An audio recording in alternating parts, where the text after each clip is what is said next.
Happy Wednesday. Welcome back to another Microsoft Flight Sim 2024 live stream. And happy Merry Christmas Eve. I'm not sure why I say happy before, but I feel like I have to say happy. If I don't say happy, then it's not a greeting, right? Who knows? It's the crack of dawn, y'all.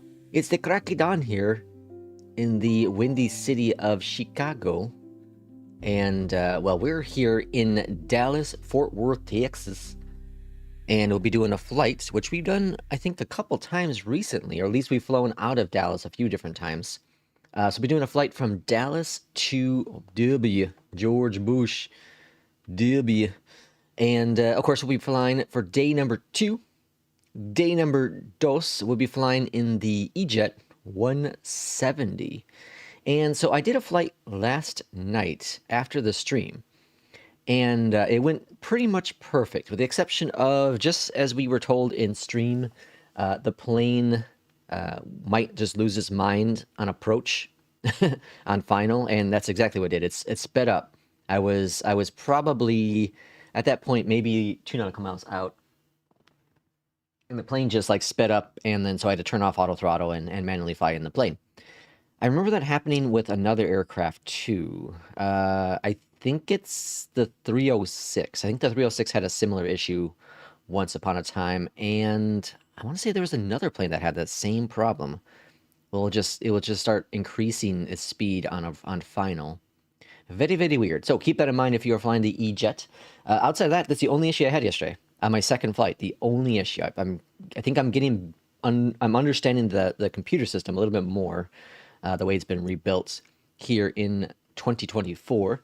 We'll see how it goes. P2 says, this reminds me I need to get out of bed. Yeah, that's what I was thinking. I need some coffee before a dose of Lex. Oh, Jesus, what's this about?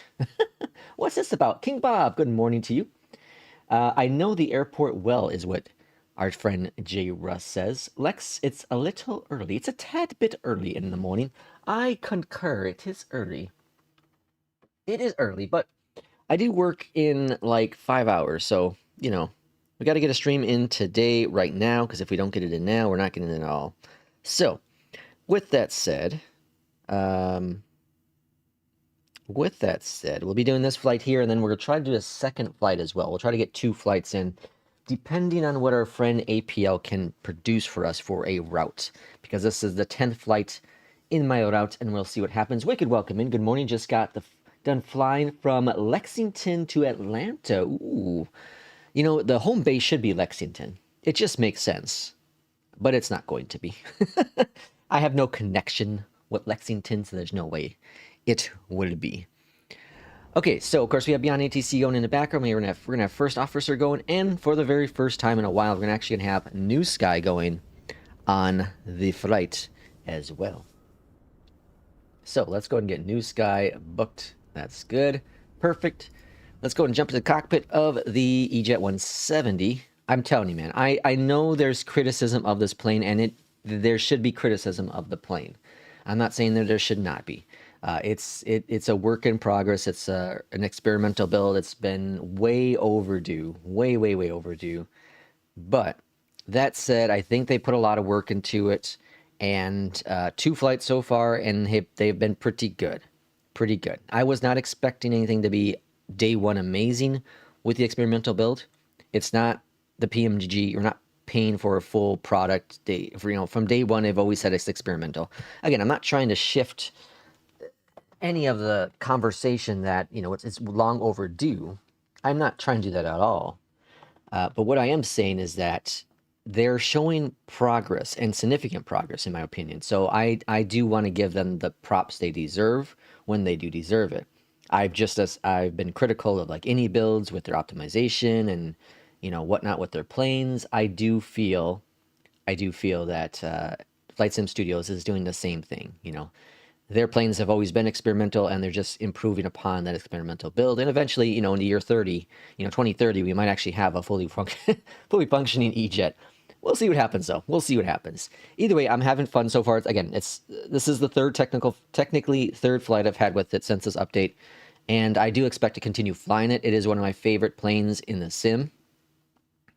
I flew the hell out of it when I first bought it in 2020. And so hopefully, hopefully we'll see what happens. Let's see, if we are not getting it now, we aren't getting it at all. That's what she said. Oh my gosh, Jesus. Stick, welcome in. Literally top of the morning to you, Lex. Top of the morning to you as well. Flight Sim Studios should sell this to any builds and complete it. Oh, no, no, no, no, no, no, no, no. Never say that, P2. Never say that. Never. Any builds has made some progress, and it leaves a lot of hope for the 220. A lot of hope for the 220. But at the same time, I'm nervous. I'm nervous about them working on the DFW. I'm nervous about the 220. We'll see what happens. We'll see what happens, right? You can make one good thing happen, you can make two good things happen, but then you start getting cocky and arrogant and things go downhill again. So you have to remember your roots. You have to remember that the community is dependent upon you. Okay, so first thing we're going to do is go over here to the left-hand side. We're going to go to GPU. I do challenge people.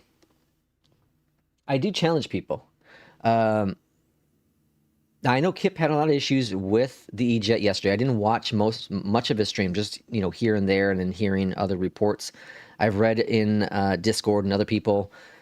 I would challenge people to uninstall Chase Plane and try this plane again. I'm not saying Chase Plane is the issue. I'm not saying that. What I'm saying is that it could potentially be causing some interference with the sim. It could be very much causing interference with the sim, because I did say the FCU and the what's it called? What the hell is it called? The EFB on the CRJ did not work. And these two planes, I had issues. And then once I uninstalled Chase Plane, it seemed like it all worked. So I do challenge that maybe there are some issues with Chase Plane. That is experimental build as well. So, when you keep adding experimental things on top of each other, Chase Plane, the EJET, for me, the Moza software, I consider still experimental. I don't know if they are calling it that. You are going to run into problems. Imagine Sim Update 5 beta on top of that, right? We have way too many things clustered together. So I would challenge people to uninstall Chase Plane if they're having issues with this plane. Try it again. Now, the FMC, well, that's just a work in progress overall. But if they're having some weird cockpit flickering and stuff like that, I would challenge. I would definitely challenge it. Okay, let's see. Oh, whoa, what's up with the init shilling? Day 1, isn't it? Day 1374? What? Msfs, welcome in. So the green part of the pie in New Sky is scheduled flights and the blue free flights. Correct. I think so, right? FENIX should sell the Neos to any builds. Oh my gosh. P2 is not just drinking coffee this morning. He's drinking something else. Lex, I've done 2 uneventful flights in the EJET with Chase Plane. Okay, so there you go. So Missy Apex has done 2 great flights without any issues. And J. Russ has not bought... I knew that was coming. J. Russ has not bought Chase Plane. In fact, Flow, GSX, Typical Weather, Chase Plane, FSFO, New Sky, On Air, all enabled while flying the EJET. There you go. And, the thing is, some people are going to have problems and some people are not going to have problems. Again, I'm not saying it's Chase Plane. I'm just saying try removing other add-ons, see if things are conflicting. Clearly, I had an issue. I couldn't figure out what it was exactly, right? So I uninstalled things and tested things out, right? I think that's going to... When it comes to using, especially experimental stuff, I think it's best to try vanilla first, as much as you can vanilla sim, and then continue adding on from there. Obviously, get in there, and if it works, it works. But if you're having problems, try vanilla sim and go from that point, right? Because that's what the developer's done. They are likely using the vanilla sim when they're doing, test flights and all that jazz. And then eventually they'll move on to other things. I haven't flown this in months, and every flight I've had was great, in my opinion. There you go, Stick loves it. Adam says, the plane is completely amazing. My only downfall is just it doesn't do holds, so flying on VATSIM is a little annoying. I don't do holds anyways. I don't drink coffee in the morning. I drink, what's that say? Masala chai? Green is scheduled flights only. I may have taken the challenge too seriously. Oh, Jesus. Kubi, welcome in. I can't even pronounce that P2. I need more coffee before considering anything else. I'm not installing this plane until I see more confidence in the community around it. Fair enough? Fair enough. All right, over to details. We're going to import the flight plan here. Click on that guy. Click on that dude. And then departure. We're expecting currently runway 17 right. And we're currently dry conditions, but they are IFR conditions. Let's grab the weather, calculate, instant load that guy, and then manifest. I'm so used to clicking the button here that says send to the McDo, but it's gone now. Okay, battery 1, 2 on.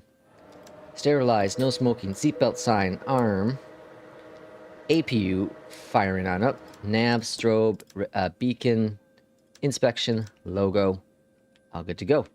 Then we're going to wait for the systems to come on board at the bottom here. If you bought it, give it a try, P2. I think you'll like it, P2. I think you're in an angry state in the flight sim world right now. P2's only siding with 2 companies, not well, kind of 3-ish, I guess 2.5-ish. You know, Inabuilds, FENIX, and then P42. And then Moza partly, I think, right? Moza partly. Not fully into Moza because they have some issues as well. But if you bought it, try. Okay, hey Lex, you should message iFly since you have some sort of pull and find out when we're getting the max. Oh, I have no pull. I have no pull.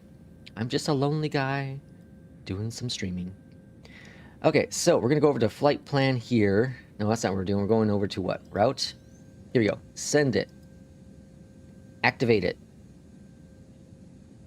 Then we put in our departure information and arrival information. So go to clearance. DFW clearance, American 2209, ready for IFR clearance to Houston. There is something odd about the way it grabs onto the LNAV path. It just doesn't seem right. I agree. Nemesis won a chase plane in a giveaway. That's awesome. Congratulations. Congratulations. 'Tis the time of the year for some fun giveaways. We have a giveaway in our Discord. If you're part of our community. Join in the giveaway. It is up until tonight, this evening. Some lucky winner, if they claim the prize, will win it. Squawk 0344. American 2209. Alright, arrival runway is 26 right. It's going to be an ILS, star, drill 5, torn transition, fly. Performance requested. Bam, that's it. That's all you gotta do. And then you go into performance, takeoff, you'll see your speeds in there, you'll see your trim in there. So we have a trim of 3.7. I hope 757 Spy flies it tonight. I really hope he flies this today because I want to watch him fly it. He loves the EJET. He's been critical of it as well recently. Again, it is deserved, but I think he also has the patience needed to fly something like this. DFW ground, American 2209, ready for pushback and engine start. Whoops, I forgot something important.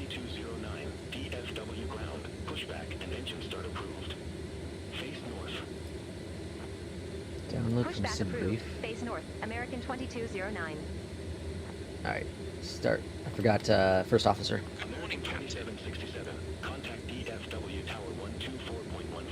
Good morning, Captain. Alright, let first officer do his thing.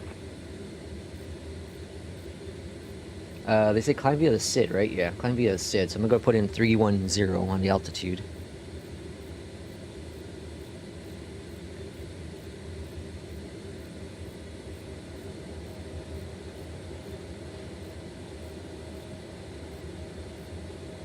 Alright, 310 is in the box, and we'll go FMS for the initial speed. We'll see what happens. I haven't done a flight yet with that, so we'll see what happens. I'm a Moza whore, but yeah.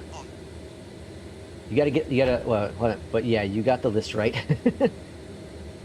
Apex says, I just want Asoba to add native FFB support. I don't think it's going to happen, honestly. I don't feel it's ever going to happen. I think it's such a small group of people that are going to use it. I can see the DFW being 35 US. Probably. I can agree with that. Probably 35. Yep. Seatbelt signs. I can agree. I don't think the call sign should be American. It's an American Eagle flight. It should be something. Yeah, it should be. This is technically a Sky West flight, I think. But I'm too lazy to change it. It's American livery. It's close enough. Alright, engine start flows. Why isn't that working? Alright, whatever. First officer's broken. Alright, so push back. And we're facing north. I just used it yesterday. I don't understand why why it's not working. See? Things break. Alright, parking brake released. Pushback is commencing. This plane is super easy to start. You go on down here. You hit the button. Bam, that's it. Plane starting. That's it. Even an idiot like I can start this plane. Why is my flows not going? I don't understand. Good morning, Dead Stick. American 2400, contact DFW Tower 2415. Going good so far. Matt, welcome in. How are you? Happy Wednesday. Happy Merry Christmas Eve. I don't know why I say happy. Happy. I have no idea why I say happy. I have to say it. If I don't say it, it's wrong. Engine 2 started. Engine 2 has started. I don't know what is going on, but ever since I did my full reinstall of the sim, I'm getting like the best performance known to mankind. Now, I've only flown this plane, but it's been really, really good. I don't know why. It shouldn't make any sense. Like, nothing's changed. But I can stream and get like phenomenal performance, no stutters, nothing like that. Why is this IFR conditions? It's a little cloudy, but come on now. You're pilots. Jesus. Hopefully getting some time off. Tomorrow. Well, I got tomorrow and Friday off. Tomorrow and Friday off. And then I work Saturday. Engines. Work Saturday. Unfortunately. Next week's pretty good though. I guess going forward from today through next Thursday, I only work. Let's say I work today, Saturday, Monday, and Wednesday. So I only work 4 out of the next 7 days, I guess. So that's not too bad. Alright, engines are looking good. Flaps coming down. Flaps 2.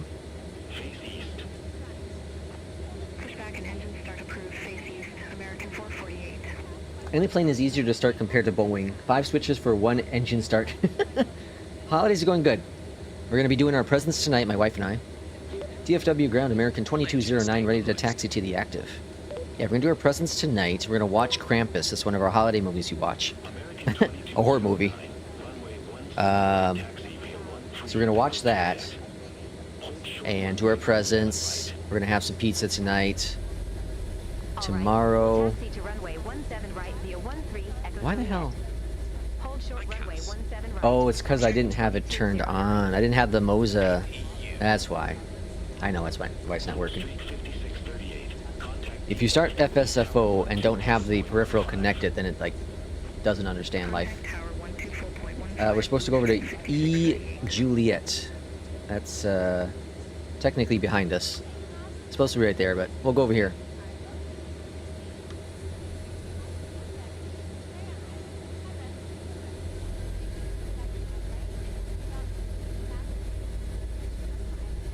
Boy, I gotta give us a lot of throttle here. It's weird. It's a lot of throttle. Yeah, and then tomorrow we'll do our Christmas. We're doing a Christmas lunch because we both work. Well, she works early. Day after Christmas, and then I am off.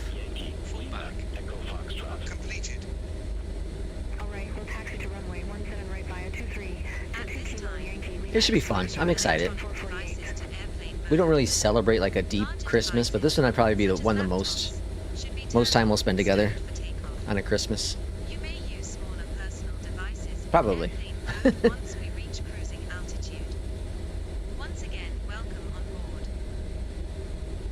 Those Brazilians know how to make a bird. I agree. It's a fun plane, man. It's a fun plane. I've always said it like when it came over to 2024 on compatible version, I said I understand what you're getting.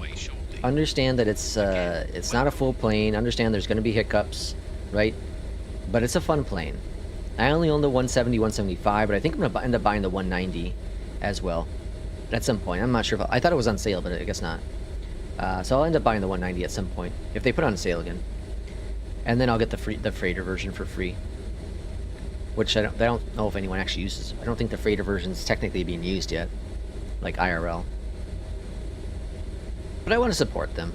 I feel bad because I feel bad because I was super excited for the 727 and really don't ever fly it. It's just so complex for me. I have a wee little brain. Alright, we're going to Echo Juliet, which is... all I know. Hold short 17. What now? Beyondatc TCA gave me some weird instructions.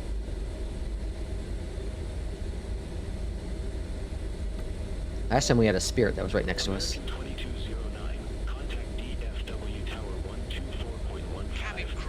Echo Juliet. Notified. Over to Check the tower lines. 124.15, Oh, well. American 2209. DFW Tower, American 2209, ready to go, runway 17 right. Landing lights on. American 2209, DFW Tower, wind 1. And the 737 ain't that hard. Yeah, I agree. I mean, 2P, the 777, the 787 are super easy to start. They are easy to start. I agree. Once you get, flow down. Runway 17 It's because IFR, because God intended it to be IFR. American 2209. Finally got Beyondatc TC to work in 2024 with traffic protection without crashing in 2024. Really? It was crashing before? Nemesis? Interesting. Did they mention a price will go up for 1.0? I don't know. Good question. RJ says, it's not that hard. It's just that it takes an hour to get it off the ground. The 727, yeah, the 727 is not hard. It just takes a while. Nemesis, the Discord thing is not working. If P2, if you're willing to or able to, if you can grab a new link, make it to very temporary, and then you can post it if you're able to and willing to. This way Nemesis can join if you'd like. Stabilized and toga. Let's go flying, folks. We'll be... how long we've been? Okay, it's 24 minutes. Hey, we got a new record. 8 knots. 80 knots. Winds are straight ahead. It does want to pull to the one side. Kind of weird. Blue 1. Rotate. Rotating. Rotate.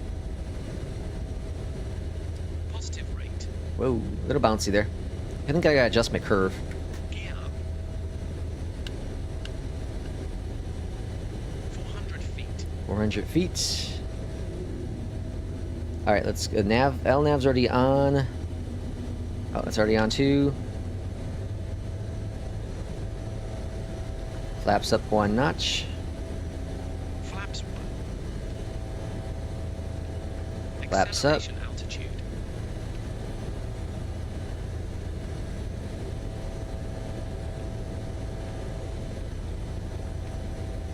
American 2209, contact Lone Star departure.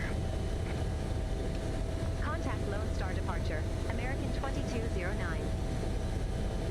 Flaps.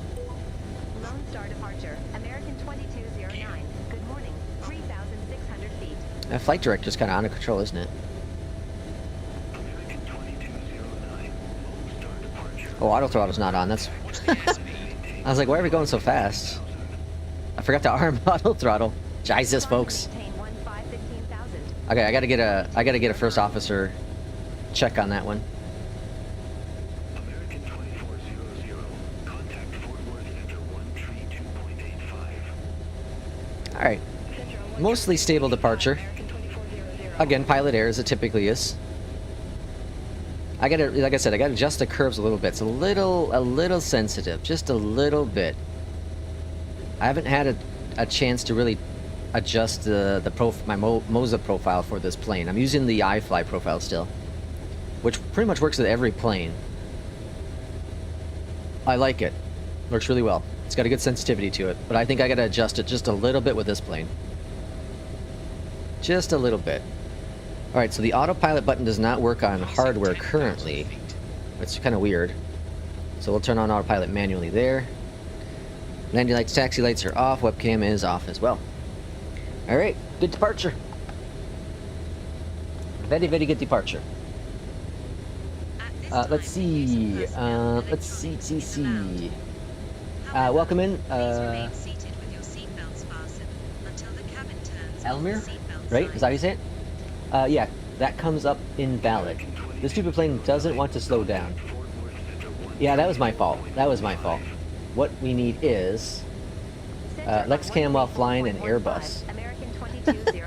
You want the yoke cam while flying the Airbus? The takeoff roll feels so good in this plane, especially with the Moza yoke. I agree, Stick. It feels really good. I just gotta adjust the sensitivity just a little bit. Just a little bit. Wow, with Boeing 737 Max again. Yeah, it was a little aggressive. It's a little aggressive. I don't know. They need to find a. Thanks for subscribing. They need to find a way to balance out the speed. Like they need to do a better job at having the VNav have the speed as the primary focus point. Because then the pitch should be right. But yeah, it definitely climbs a little high. It's like a rocket. Yeah, it's a little baby rocket. 55 or 5400. Yeah. It's a hell of a climb. I'm really liking the local ones recently. They are really fast also. Matt, I used to use the premium voices, but then the local came out and I absolutely love the local. Absolutely love the local. It's really good. So I use basic for tower, and then I use local for the traffic. Now, first officer is not changing this to standard pressure. Even though it says it's checking it, it's not. So I have to manually do it. I don't know why it's not. What plane is this? This is the EJET. This is a recently experimental build updated EJET from Flight Sim Studios. Are you doing a return flight, and what server? Not a return flight. We'll see what the next flight is. I'm not quite sure. I use APL. It's rare to know your name. Maybe you're one of my subscribers. It's rare to know your name. You know my name? I don't even know my name. Who are you? Alright, 20,000 feet. We're climbing up to 310 on this flight. It's a pretty plane, though. Look at that. It's a pretty little guy.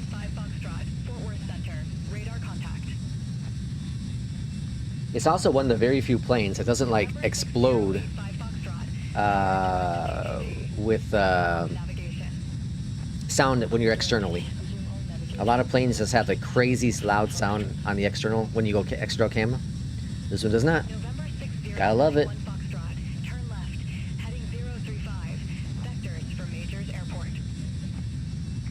This plane is flying from where to this? Up at the top there, you'll see DFW to George Bush. DFW to George Bush. Yeah, the sounds are decent. They're not amazing. You know, okay, I know people are going to really challenge me on this one. And this is all in the ears of the beholder.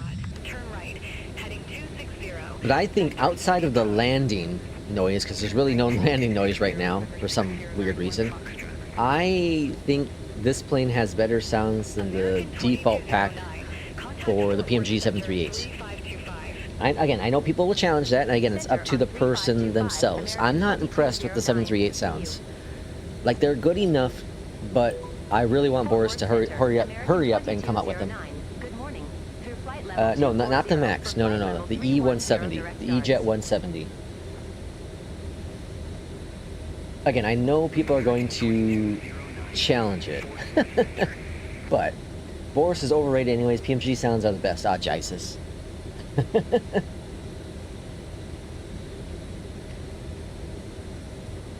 King Bob says not even close, huh? Again, it's going to be subjective. I feel it's going to be massively subjective. I'm not sure what it is, but I really dislike the 738 sounds. I don't know, and maybe it's because I've been spoiled with the pack too long. You know, the FENIX has incredible sounds. The 777 Boris pack is incredible. iFly's partnered with Boris Sound. They're incredible. I have the CRJ Boris sounds. Like, maybe it's just I'm just so spoiled, and now flying the 738, I'm like, you know. So yeah, I don't know. I don't know. I don't like. I understand part of it, but I also feel like the 738 sounds are just too loud. I think they're just too aggressive, too loud. I feel like it's one of those things where it's almost like they amplified the sound just for the sake of saying there's more sound. You can have good sound and quieter sound that's better than loud sound. Is any of that making sense? It's like they just turned up the sound just to be like, yo, we have amazing sound. I don't know. I think they're just too loud. They're just too loud. My little ears are burning. When you fly the iFly and switch to external cam, does it take half a second to load up? I can see the seats before the fuselage every time. Oh, I don't have that problem, Matt. No, not that problem. I don't think I do. I don't remember I have. PMDG will collaborate with everyone, or sorry, anyone except for Boris. Why? Because they know he is the best and no one is better than PMDG. Let's see, which route does this plane fly to from New York, or another route? The EJET flies a billion different routes. Just go on Google and type in, EJET routes. It's flown by so many different carriers. U.S. based, South America is where it's based, in Brazil, but in Europe as well. It's flown by many carriers all over the world. Give it a check. This is one of my favorite planes. I love my little short routes, which means I'm gonna love the little regional aircrafts, and that's what this is. It's a nice little regional plane. It's a fun. I love the cockpit. It looks cute. It's a cute little cockpit. Matt says that happens because the iFly is still a 2020 plane and it's not optimized for the module. Modular? Yeah, modular thing. What? Modular. Alright, coming up on flight level 310. The best part about PMDG 738 2024 edition is the sounds. P2 says that's the best part, the sounds. So, when we're ready for descent, we have to hit the little button. You know, like in the Airbus, we have to hit descent button? You see this descend now? You hit that little button and it will start its descent.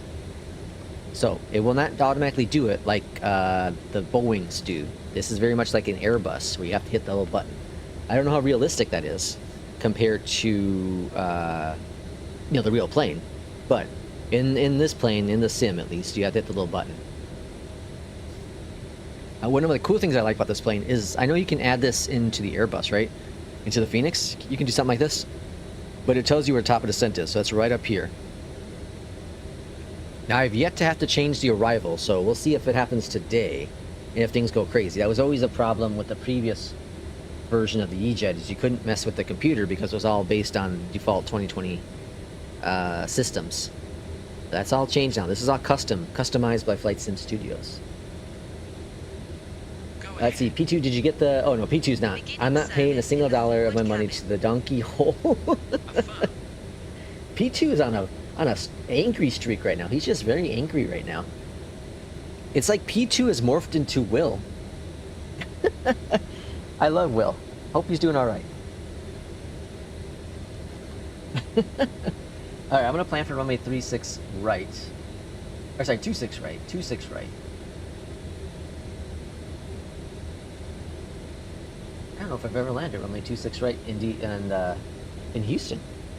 Alright, so radios are 11:55, so let's go and program that. 111:55. I wonder if this works. Let me check. Center on I didn't check that. 133, No, it's still broken. Okay. Take care. 111:55. Fort Worth Center. I can't use my American Stream Deck to enter 2209, these in. Flight level 310. Limitations. Alright, 111:55. Perfect. Cool. And then the minimums are 295.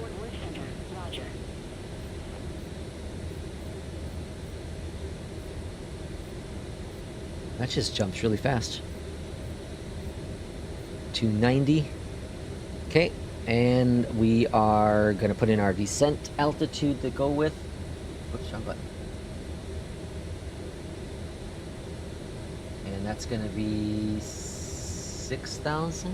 Where are we landing? Runway 26. 26 is going to be, yeah, 6,000.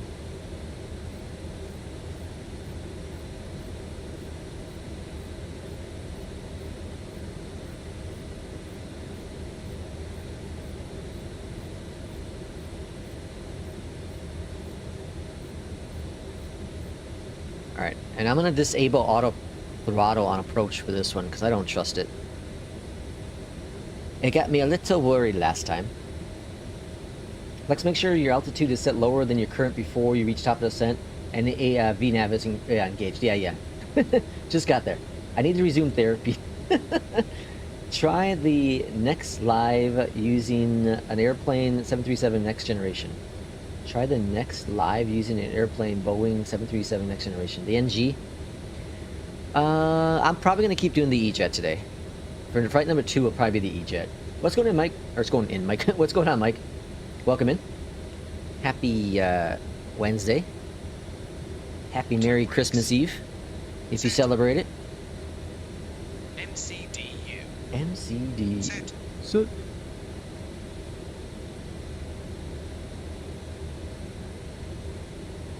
Oh, there's clearly an event going on somewhere. I just saw it pop up on APL.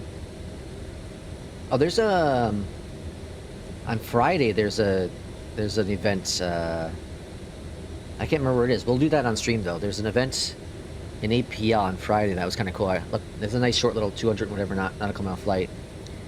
Whenever those short ones pop up, that's when I'm willing to do those events. A lot of times though, they're like 1,000 plus nautical miles. That's crazy. Now let's keep flying the EJET. Let's see what they have cooked. I agree. Yeah, I'm gonna keep flying the EJET. I need your opinion to get the 175 or the CRJ. Ooh, Mike, that's a tough one actually. The CRJ is a very fun plane. It's an older plane. Yes. It's a very fun plane, and it's ready to go. There's no really game breaking bugs, nothing like that. But I like this EJET. That's a hard one. I don't know if I had to buy it all over again. Knowing what I know now, it would be tough for me to make a decision. Honestly, it'd be really, really tough for me to make a decision. Like the only reason why I stopped flying this plane was because I couldn't put in arrival changes that needs to be on ETC. That was really the only reason I stopped flying this plane. Now that I should be able to do that, I'm gonna fly this plane a lot more. The CRJ I like a lot. I like that there's no auto throttle. I like that you feel like you have to fly the plane a lot more. It's a simple plane, does the job well. Go ahead. I don't know. That's a good one. I don't know. I don't know. I think they're both great. They're both fun regional planes. Yes, One's start when ready to you're go. ready. One is still baking, right? So I guess it depends on. Are you willing to be experimental tester for one plane, or do you want to just go out there and fly? You know, if you want to go out there and just have fun, fly, and don't worry about bugs, the CRJ is likely going to be your winner. Well, we'll definitely be the winner in that category. But if you're willing to deal with some issues here and there and whatnot, the EJET, I would say. But they're both fun. They're both really, really fun. And yes, I celebrate Christmas Eve and day. Nice, Mike. P2 says CRJ 100%. The CRJ is a better shape than the EJET. Yeah, the CRJ is definitely a better shape, for sure. For sure. But, again, I don't know. I have a lot of bias towards Flight Sim Studios. Like, I'm trusting them. I'm believing in the process, even though it's taking, centuries. I'm trusting in the process. I don't know why I'm so on their side, but so against other developers. It makes no sense to me. It really does. And I don't understand why I am the way I am. Another subscriber. Ashton, welcome in. Let's see, just need the 145 to come out. Yeah, the 145 would be really nice. American 2209, So ready for descent. We're gonna wait a couple more moments here, and then we'll start our top of descent. And Center on bugs not a problem. I have to deal with beyond ATC. Oh, 2209. Jesus. Have a good one. This is true. Beyond ATC is experimental as well. It has its issues, right? I would say 90% of the time it's pretty good. You'll get some tailwind landings recently. I've had more share of that happening than in the past. I'm not sure what happened from week 1 to week 2. You know, last week it was just fine. This week has been tailwind landings nonstop. Although yesterday was pretty good. I want to know where they get their source from, the METAR source. There's got to be something that's outdated, or I don't know. There's got to be something with that, because that's likely the problem. That's very much likely the problem. Is Beyond ATC worth it? I always fly on VATSIM, but I like having traffic when there should be traffic. I absolutely love Beyond ATC. It is one of the very few products I 100% recommend to everyone.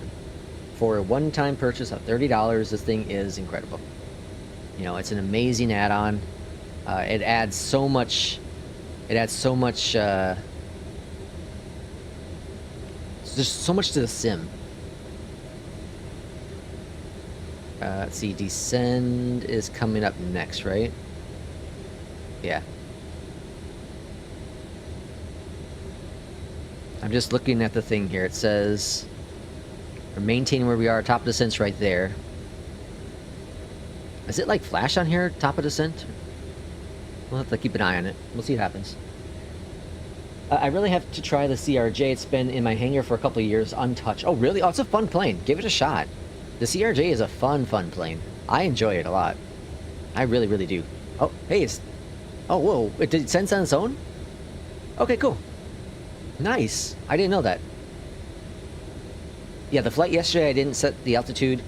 The flight after that I didn't do on stream, I don't remember what I did. Well, that one was weird, though, because that one, it was a vector on departure, and eventually it was because it was a shorter flight, and then it pretty much got me onto the star. So I don't think it was able to get the descent profile correct, so I had to go into vertical.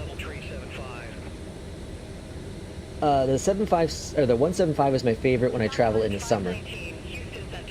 I've been on it once so far, twice, and I love it.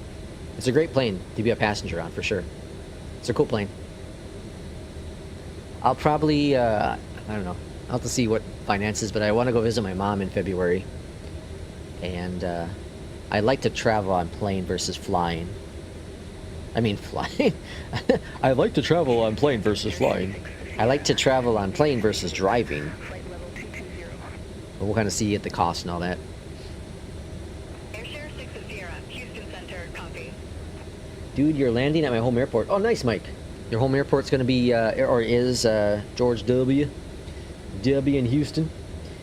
I feel, it feels like the METAR updates are delayed for Beyond ATC sometimes. I get the wrong QNH occasionally too. Yeah, me as well. Yep. Ninja Man, yes, it is a one-time purchase and then rolling out more things. Yes, Beyond ATC that is. Does it have live traffic? Yeah, it has. Well, live traffic. Live. I don't know if the word live is right. It has traffic. So what it does is it uses real-world routes and injects it based upon the season and the time of day. So like if you're on a Saturday, let's say you're like tomorrow, Christmas Day, or I guess Christmas Eve probably too. There's probably gonna be a lot more traffic today and tomorrow because it's pulling the days, it's pulling the time of day into, I think it's pulling the days. Maybe it's just time of days. So yeah, it pulls real routes and injects it into the traffic. It's not like live where like the real American Airlines is flying the exact same route this very second. No, it's not like that. It computes it from a database. But I think it does, I think it brings in the day as well. I think the day matters as well. Like accurate schedules, yes, correct. Yep. Yeah, so it's not like live. But it's I think this is better because then Beyond ATC can control the traffic, right? If it was live, it wouldn't be able to control the traffic because it's then it would all have to alter the planes around you, right? Because you're a plane that's not actually flying the route. More than likely, you're not flying the real world route at that very moment that someone other plane is. So it'd be very difficult to incorporate you into a live traffic. It'd be very, very difficult. It would be even damn near impossible, I guess. Because, again, it would have to alter the route of a live traffic. And then that wouldn't be live anymore. Share 6 of Sierra. Contact Houston Center 125.6. Live traffic isn't a deal breaker for me, just curious. Yeah, it's the traffic is incredible. Traffic's what sold me on Beyondatc. I was anti-traffic prior to it. I was like, I don't need traffic. I don't want to lose my frames. And then the first moment I experienced it, I was like, holy crap, this thing is the coolest thing ever. And it sold me. I switched over. I switched over from SI to this. Haven't looked back. I've been very, very happy with it. And I'll even say this, to be honest, if they started charging a subscription service tomorrow, they would lose a lot of subscribers, or a lot of members. But if they start charging some sort of monthly subscription for some additional add-on, whatever it be, I would give them money. They're one of the very few developers I'm like, yeah, you deserve my money. You are a very open, honest company and transparent and just part of the community. They're one of the very few companies I'll be willing to give money to and support them. I need to talk to Captain and see if I can buy a couple copies from him so I can give away to the community. He'll give them to me for free, but I want to support them as much as I can. I think they're just an incredible company.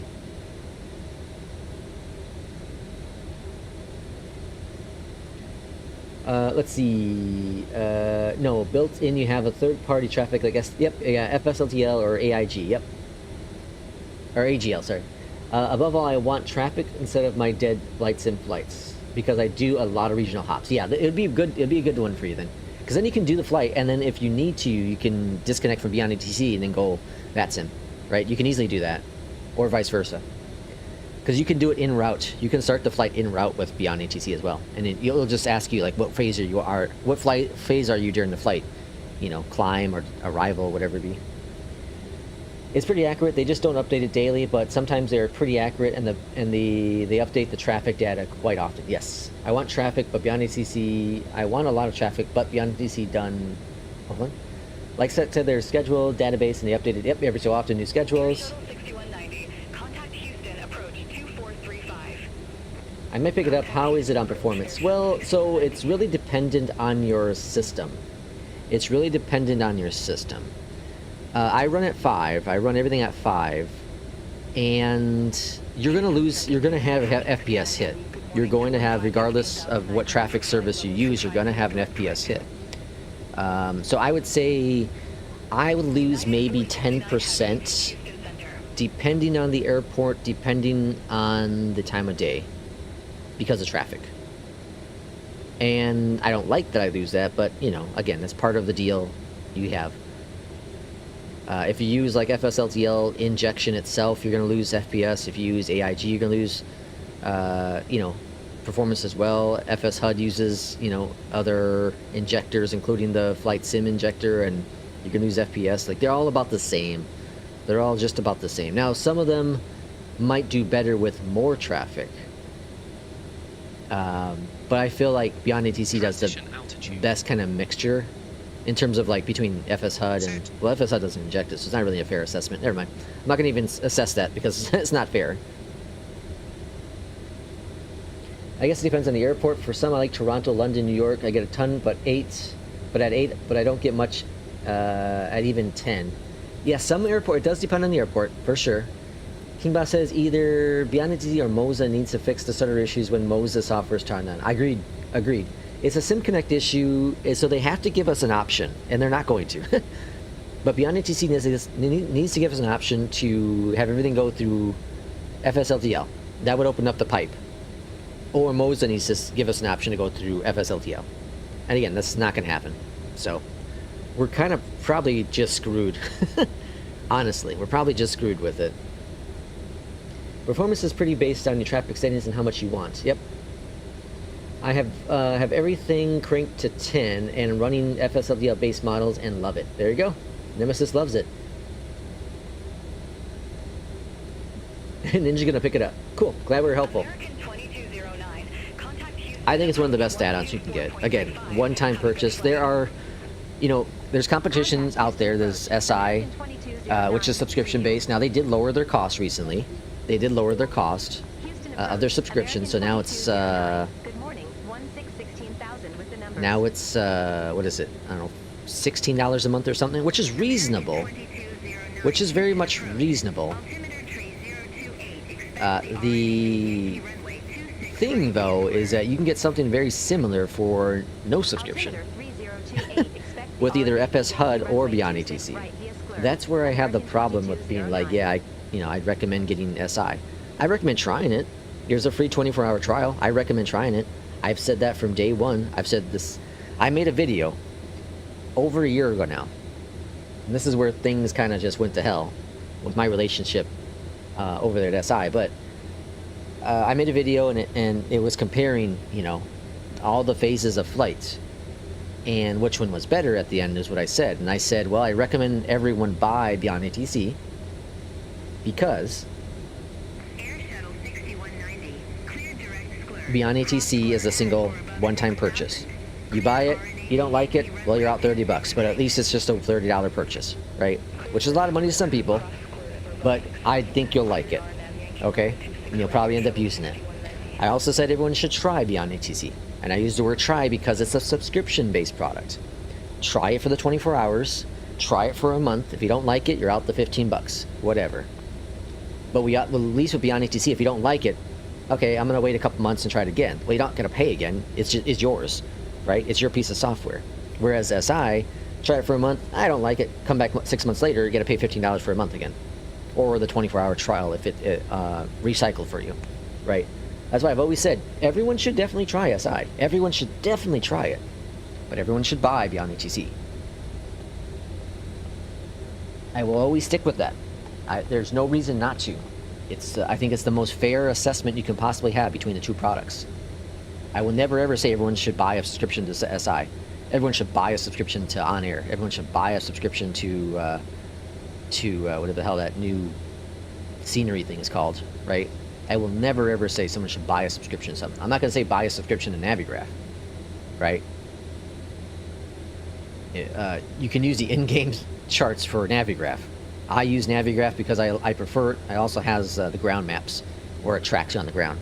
It's also going to have the integration with Beyondatc at some point. It's going to have the traffic lines as well on there, which is, what the hell, it's been a long time now. Haven't heard anything from that.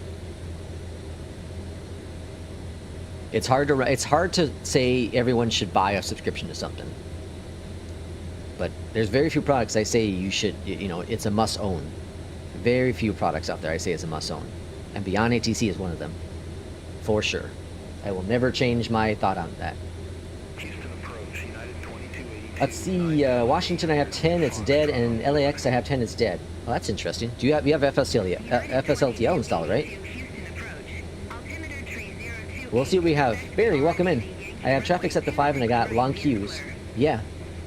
It all, again, it depends on your time of day as well. If you're flying in the middle of the night, you're probably not going to have a lot of traffic.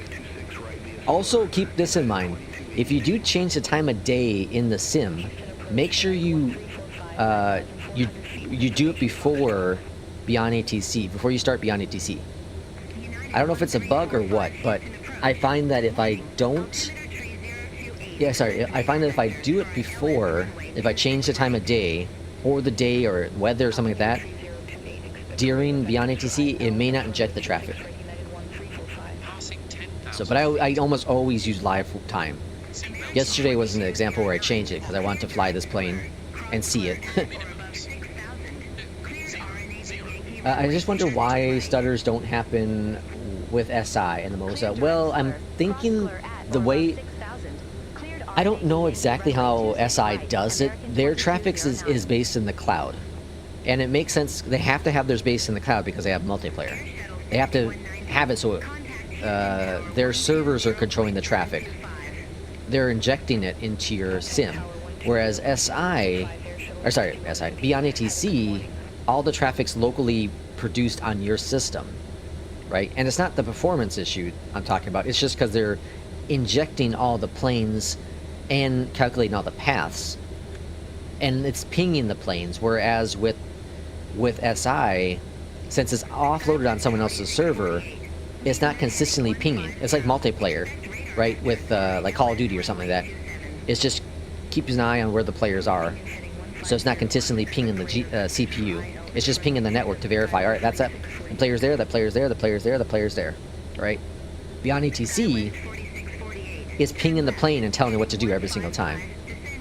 That's where the problem, I think, comes into.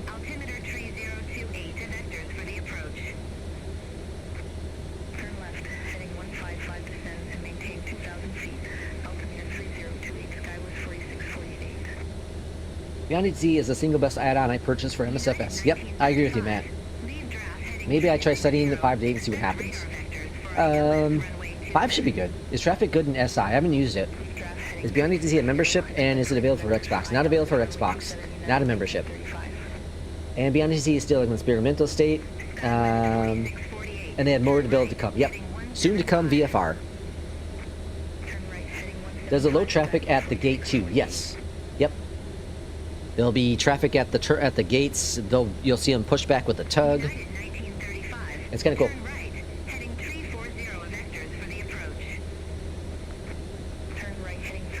All right, 7,000 feet. All's been pretty good on this flight, folks. All's been pretty good.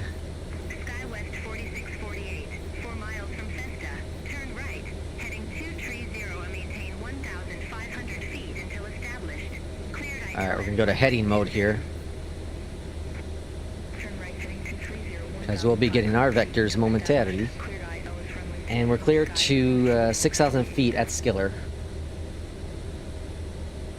How is the PMDG boring? 737. It's fine. You know, it's a fun plane. I honestly got a little bit bored with it. It's good timing that this came out. Like it's a 737. I'm happy to have it. It performs fine. It handles fine. I have no complaints with it. All right, we're gonna go to heading mode.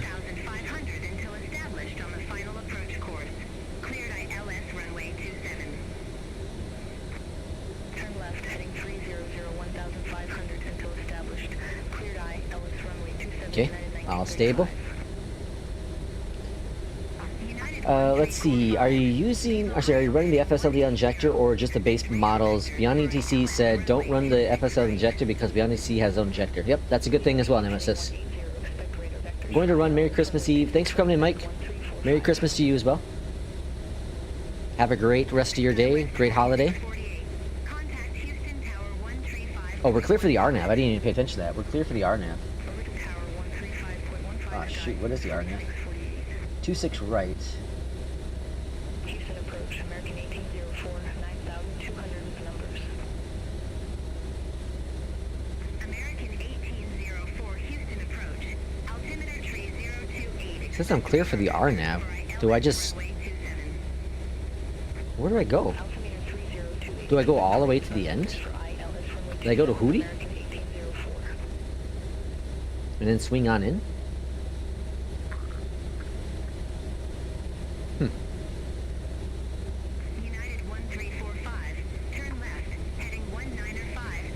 I suppose I would. Alright, I'm just going to follow the RNAV approach then. Let me show you what I'm looking at.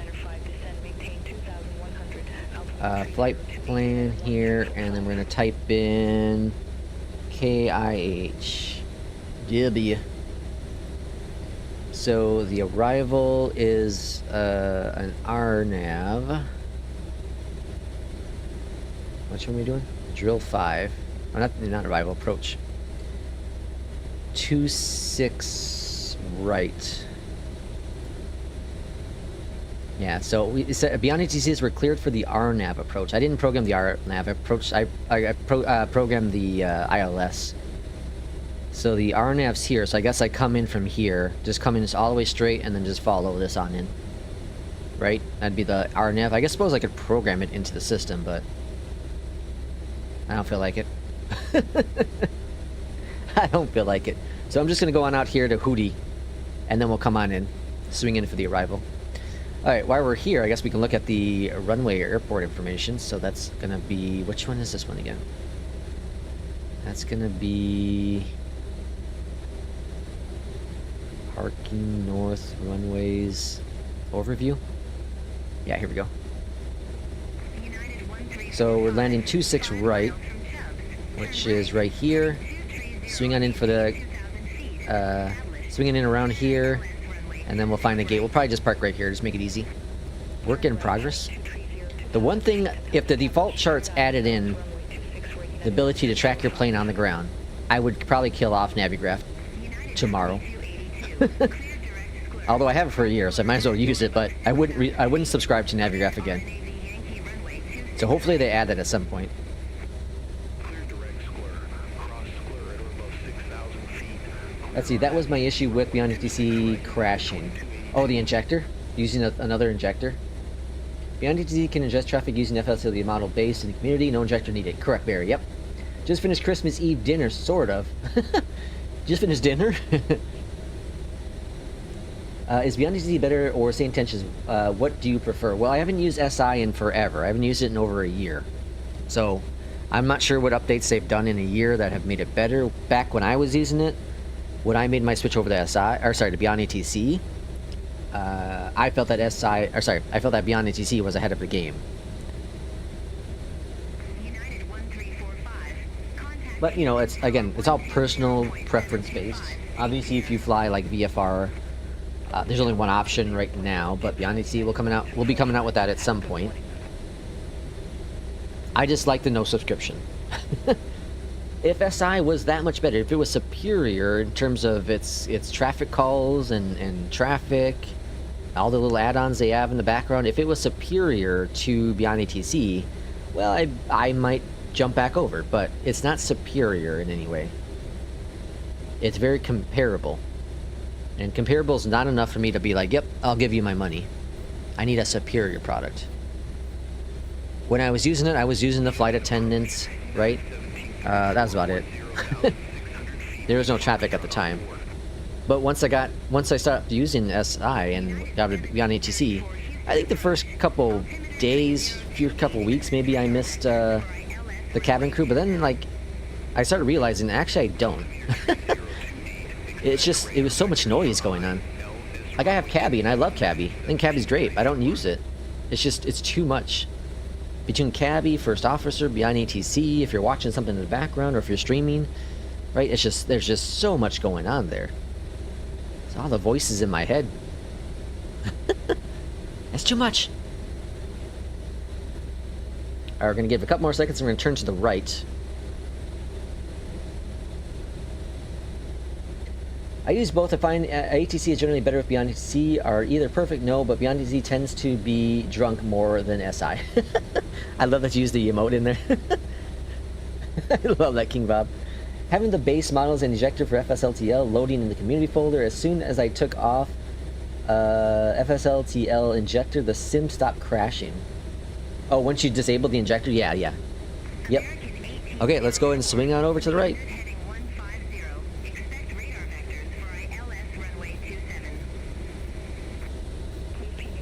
So it said to follow, you're clear for the RNAV approach, so I'm following the RNAV. 267 on the heading. And then we're going to start our descent.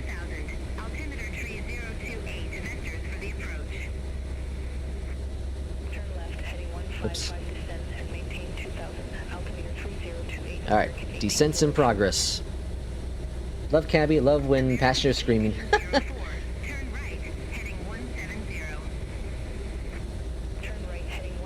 What the hell's going on here? Alright, we'll go VOR1. Course is going to be... what?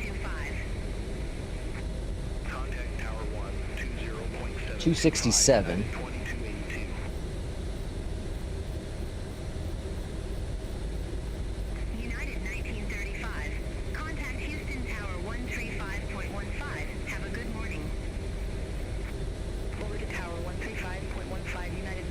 Alright, course is in the box.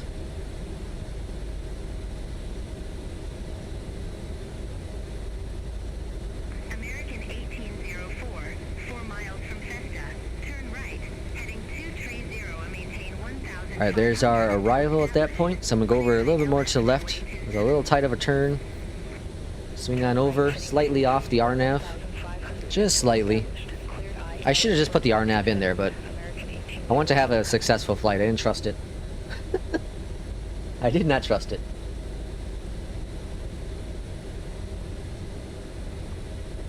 It's IFR conditions, so it's interesting that they're doing a RNAV approach.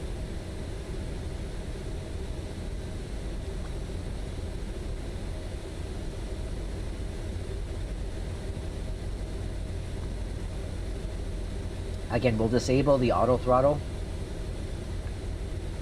on approach here. Once we get to final, we'll disable auto throttle. I suppose I can go to manual too. That first flight we did yesterday was fine. It didn't like speed up. For some reason it did on this one, or my last one. And I have a key to turn off auto throttle, but I think it's broken, or not broken, but I don't think it's working with this plane right now. Alright, 24 nautical miles out. We should be on the ground here in just a few minutes. Altimeter 3028, expect the RNAV Yankee runway 26 right via square, Frontier Flight 3230. It's a nice looking plane though, man. Look at that. Jesus. It's a gorgeous looking plane. It's a good model. X-Craft did an incredible job.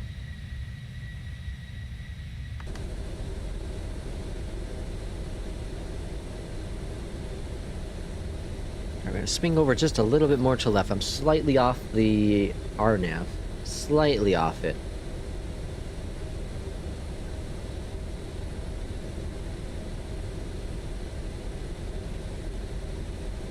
We'll arm the localizer in just a moment. I don't think my physical button's working for that either. Alright, you can see localizers coming on in, looking better. Let's go ahead and approach. Armed, localizers captured. Plane's gonna do a big turn over to the left.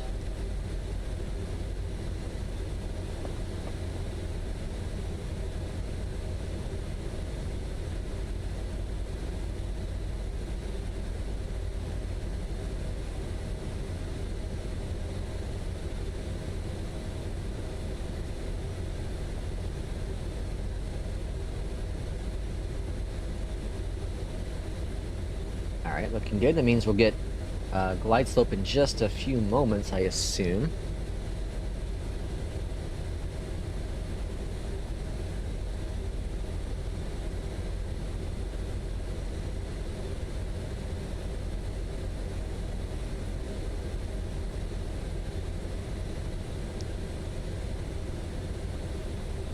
United 1734, leave net heading 150. Expect radar vectors for ILS runway 27. Alright. See if Beyondatc TC gives us proper instructions here. Alright, 15 nautical miles out. We're localizer, we're on vertical speed still. Which are approach speeds looking like? Activate approach speed. There's the button for that. Performance. Landing. Approach speed. Yeah, why not? Alright. Vertical speed's off. We're maintaining where we are. All's looking grand so far. Altimeter's 3028. That's good. 13 nautical miles out. I feel like they do the flaps really early in the EJET. Both flights I were on, in real life, they had the flaps out pretty early.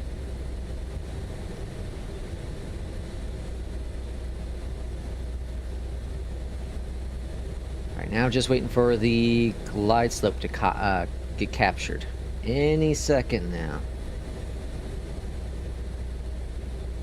At Chubbs, you want to be at 3,000, so we're looking good. And then we're going to see if Beyondatc TC knows where the hell we are.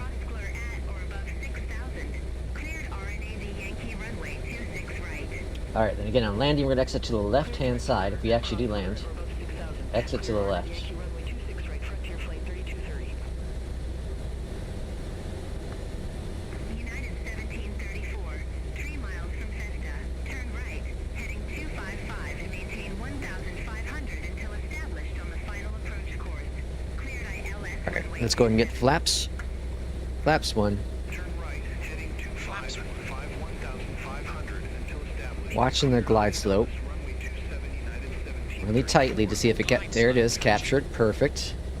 American 2209. Contact Houston Tower 120.725. Have a good one. Flaps 5. Or I guess 2. Over to Tower 120.725, American 2209. Okay, looking good so far. Looking good. Houston Tower, American 2209. 7 nautical miles out. RNAV Let's go Yankee gear. runway 26 right. American 2209, Houston Tower, wind 105 at 5, runway 26 right, cleared to land. 26 right, clear to land. Perfect. Runway 26 right. I'm gonna do a flaps 4 landing. 2209. Flaps 3. I'm so used to seeing flaps 5 for, 5, 10, 15 for the Boeing. Alright, webcam is coming on for the arrival. Hope for the best. I have fun. Have a fun way to enjoy the Msfs real world vectoring. FlightAware has coordinates. Yeah, I saw that in Discord. Yeah, I saw that in Discord. And flaps 5 Flaps 4. or 4. Jeez.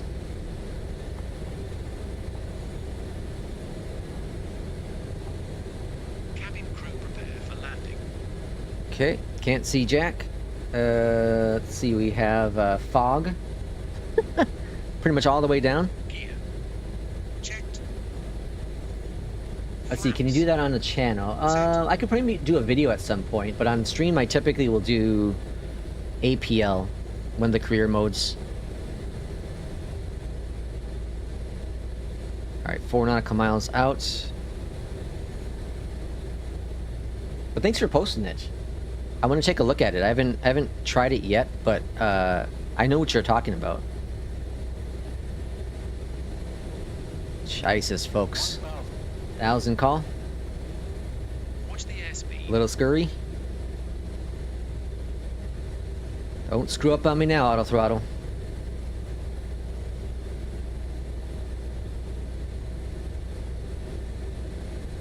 I'm playing with fire right now. Playing with fire. 2 nautical miles. Master Copy, welcome in. You're just in time for the scary approach into Houston. Oh my god, I can't see anything. We're 500s.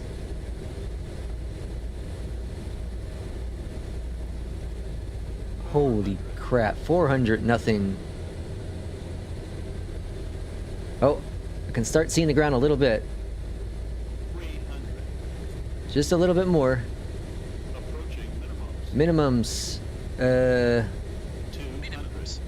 200, 200s. Landing, I guess. AP's off my aircraft. 50, 40, 30, 20, Woo. 10, Oh, we're floating. We're floating. Alright, we touched down. Holy smokes. Our reversers. That's gonna be a long landing with New Sky. That's for sure. Reverse green. That was scary.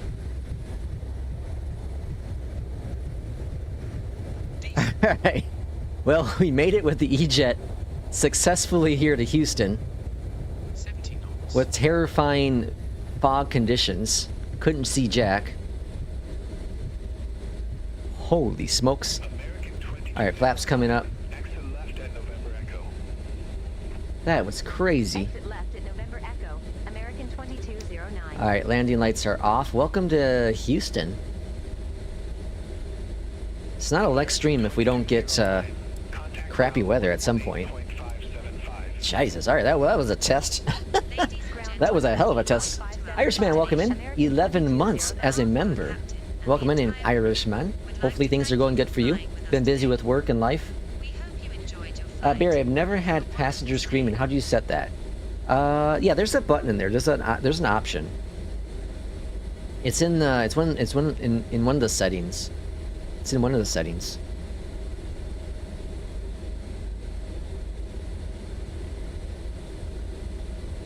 Let's see. That means when I get to San Antonio, it's going to be fall. Yeah, probably. Where are you flying from, Master Copy? Holy smokes, that was crazy.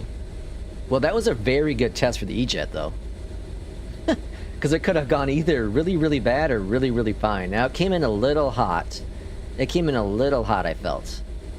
But I could have gone full flaps 5, and that might have helped. So it could have been, again, pilot error, but it felt like it came in a little too hot.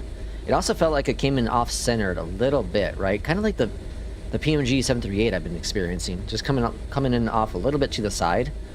Which obviously is not great for you know, 100 minimums. But we made it. We touched down. It might have been a little firm on the landing, but we made it. We made it safely. Should have been a go-around. Oh, Chi-Town, nice. From my neck of the woods here. Well, there's it's Christmas Eve and there's like virtually no snow outside. I can't believe that. I thought for sure it was gonna be a snowy Christmas. I thought for sure we were gonna have snow, man. The amount of snow that came down out here, that's crazy. All right, we're gonna cross this runway and then just kind of keep on taxiing on in. Comms are awfully quiet here in Houston.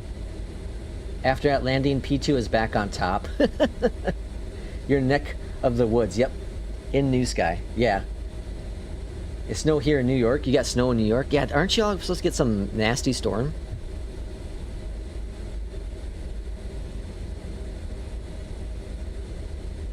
Alright, well that was good. I was very satisfied with that flight. There really was no issues at all with that flight. I could have tested it out and gone RNAV to see how the plane had reacted, but I'm glad I didn't, because what if it completely broke it and I wouldn't have any guidance to get to the ground? That would have been no good. That would have been absolutely no good.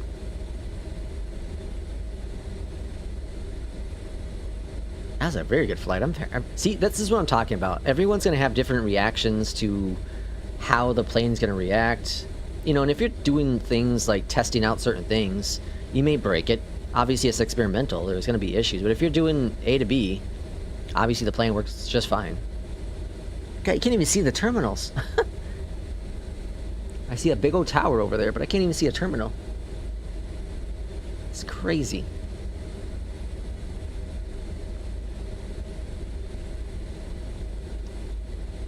This is maddening. Let's see, Garen says, I did a flight from New Zealand to Australia, and it was just like real life. I still put in the SIDS and the stars and the McDo, but fly the real heading and direct twos. That's very nice. Alright, let's look over on the left. We've got some traffic here in Houston. No one talking on the comms, which is surprising. I'm going to turn right here. Make a left or right on here, and we'll get ready for our second and final flight today. We'll see. I don't know what APL is going to give me.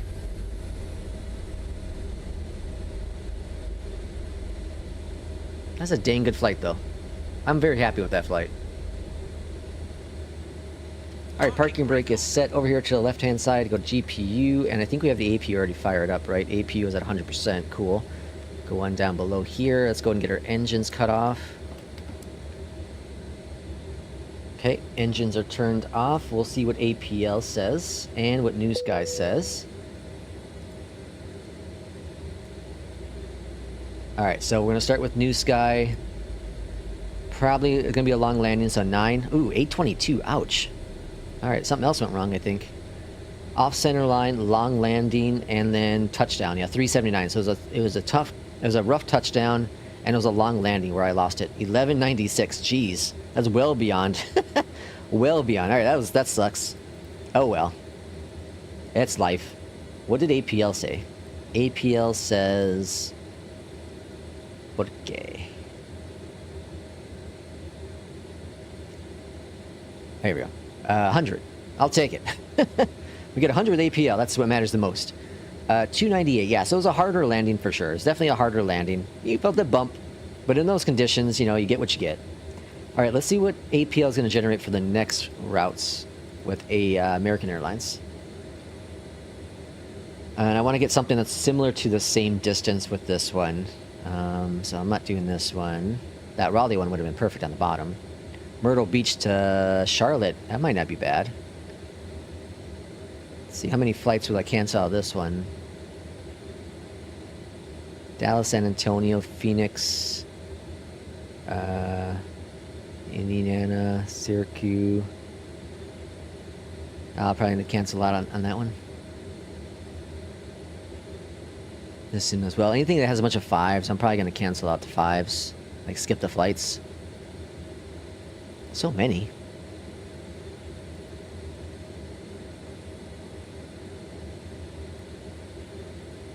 It's endless, I say. Endless.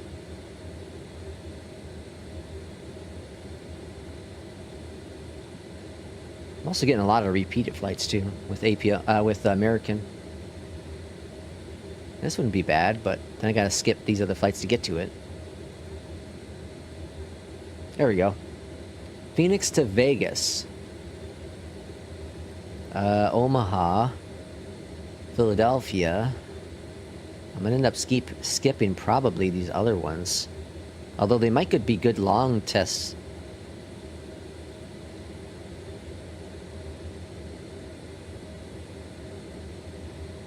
Dallas to Little Rock, Phoenix to LA. Nah, we'll find something else. Baltimore, Charlotte. This isn't bad, but there's still a lot of longer flights than I don't want to do. That one for sure is like all long flights. Come on, APL, give me something.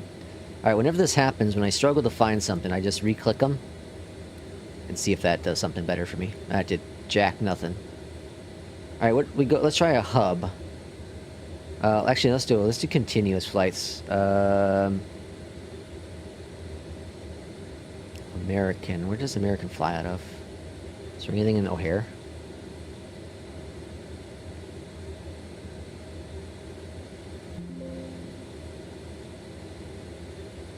It's just not going very well.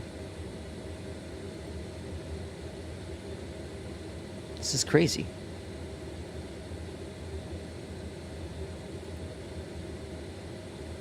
By the time I find a schedule, we could have just done one of these freaking longer flights. Charlotte to Washington. 288, huh? Let's see what else we got here. This isn't bad. They got 1, 2, 3 that I question. A lot of Charlotte flights. Minneapolis. Actually, we'll do this one. Alright, we're going to do this schedule. Charlotte to Washington for the next flight. About an hour-long flight or so. Didn't I accept it? I thought I hit accept. Okay. That's going to be flight number 2. Alright, let's clear out of this guy here. Sorry, missing chat. First time in 10 years, it's going to be 70 on Christmas Day. Really? In Oklahoma? Airbus, Airbus, Airbus is what Irishman says. Let's see. Lex looking for a 30 nautical mile flight. Jesus. Yes, this is the experimental version I'm using. Looking for an Oh boy, that was hard. That was harsh, man. Very harsh. I'm not saying it's not true. Just saying it was harsh. Okay, so Charlotte's going to be our next flight, and we're going to do these 170 as well.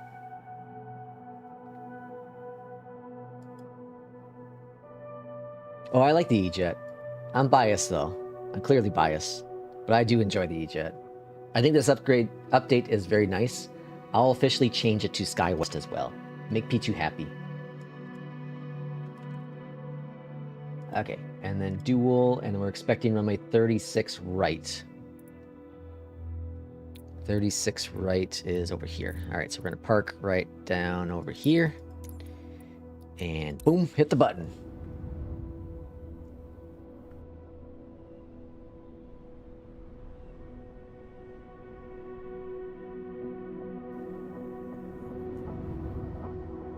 All right, load on into Charlotte. We're expecting flight level 370 for this flight. Let's launch up Beyondatc TC and, not New Sky, First Officer.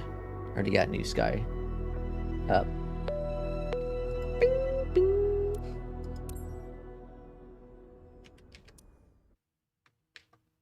All right, then we'll go ahead and get Flo. Hello, how are you? Get that cycling. That's doing its thing. Okay. All right, let's look at FlyLex. So if you're not part of our virtual airline, come join it. It's a grand time over at newsky.app. Download it, search for airline, FlyLex. We're looking to move up our ranks. We are right here, hyperactive right now. Hyperactive. We have 15 people have completed a flight. That's 68% of our people have completed a flight within the last 30 days. You have 22 people on board our airline. Average score is a 9.68. Didn't help too much this last flight. All right, let's book a flight. And you don't have to do like any certain flight. You can do whatever flight you want. Cargo makes the most amount of money for us, and we have a whole bunch of different aircrafts, including now the EJET 170. And if anyone wants the 175, let me know, or Irishman know, and we can add it in. But I did add the Embraer 170 this morning. All right, so we got that going there, and then First Officer will be next.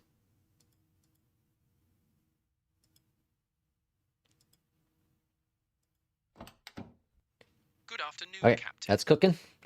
All right, over here to the left-hand side, GPU, get that connected. Third ILS flight with the EJET, 3 for 3, nice. See, that's what I'm saying. Like, people are having issues with it, but then people are not. Yeah, it's palmy, 48 degrees tomorrow in Iowa. Really, 48. It's supposed to be really nice tomorrow here in the Illinois area. Battery 1, 2 are on. Armed. The emergency lights. I just right away do all this jazz. We'll get the APU on. Strobe, navs, beacon, inspection, and logo lights all on. Auto. We now got to get a livery for the EJET now. We have to collab, RJ. We have to collab and come up with concept arts and then figure out which one we want to do.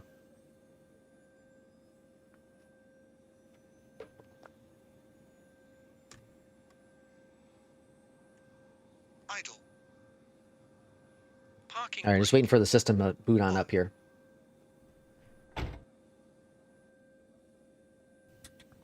Yeah, it's gonna be a long day if I'm already losing my voice. I work in like 3.5 hours. V1. 135. VR. Why is that not updating at the top? 135. Let's try it now. V2. All right, so we're gonna go over to 139. route, Checked. route, and then Seatbelt send, signs. On. activate. Beacon lights. All right, let's get beyond ATC. On. Charlotte clearance, SkyWest 2839 ready for IFR clearance to Washington. P2 says fly Lex Connect livery where? Win. Yes, that's what we're gonna work on. So between me and anyone else who wants to, we need to come up with some concept ideas, and then we can submit it to the developer or the delivery guy, and he can make it. I think he can make this EJET. I'll have to ask him for sure though. But yeah, I'm gonna get the EJET for sure. I'm gonna be flying this plane an awful lot. This and the 738. It'll be a lot of. It's not gonna be a lot of Airbus flying for a little bit, probably. 36 center. They did change the runway. 36 center. Via Kinney 5. Audi transition. Apply. Arrival. Runway 1 currently. I'm go ILS, star, caps 5, and the waves transition. Apply, performance, request it. That's it. Ready to go flying. Flight plan. As soon as you see everything's inside there, ready to go. Beautiful. Perfect, perfect, perfect. Up here at the top, we see APU. Oh, actually, that's down here. APU is available. Grand. Over here to the left-hand side, disconnect the GPU. And then we can bring this over to map. Okay. And then we're climbing up to 3.7, which I can do when we're pushing back. Charlotte ground, SkyWest 2839, ready for pushback and engine start. Hydraulic pump on. Skywest Oh. 2839, Charlotte ground. Pushback approved. Face southeast. Pushback and engine start approved. Face southeast. Skywest Southeast for the 2839. pushback. Blue Streak 5676. Gate Echo Tree. Yeah, that's right. Okay. Request pushback and engine start. There's no lines here. I always get confused. Blue Streak Alright, we're gonna push right about here, I guess. See if that works. pushback and engine start. There. Release the parking brake. Brake off. And pushback is commencing. Now. 5676. RTO on the brakes. And then down here, engine number 2. Let's get that to Terrain. United 13. And then up here, we're gonna go to Terra as well. Does it have a weather radar? United 1361. Charlotte ground. Pushback approved. I don't know if it has weather radar yet. Pushback approved. Face Clocking. left, United 1361. Climbing up to 3.7.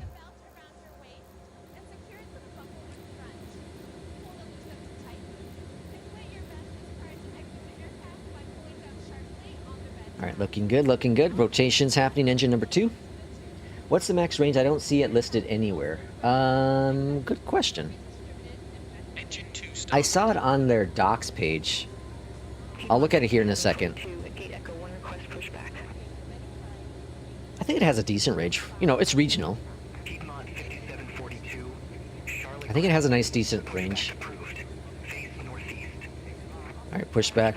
Looking grand. Piedmont 5742. Engine number 2 is good. Engine number 1's next.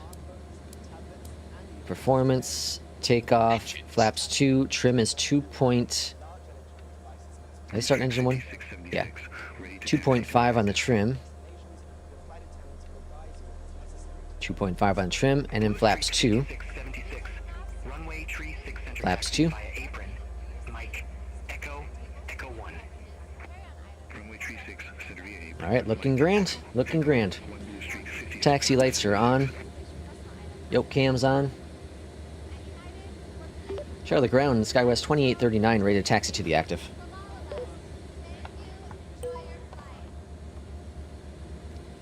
Skywest Engine 1 2839. started. Runway tree 6 center taxi via apron. Mike. Alright, just waiting for engine number 1 to fully come on board. Runway 36 center via apron. Mike, Echo. Echo 1, Skywest 2839. Alright, so we're going to end up going straight here and then just follow on out for the taxi. United 1361. Ready Engine to number taxi 1 to the started a active. new game just now on the strip deck, on the deck. Dorf Romanik. Runway tree 6 center taxi I got so via lost I forgot I was watching the stream. What is it? All engines stabilized. Engines are stable, let's go flying. Well, taxiing at least. Center via apron. APU is off. Echo 16 Echo. Echo. 1 United ICAS. 1361. Checked.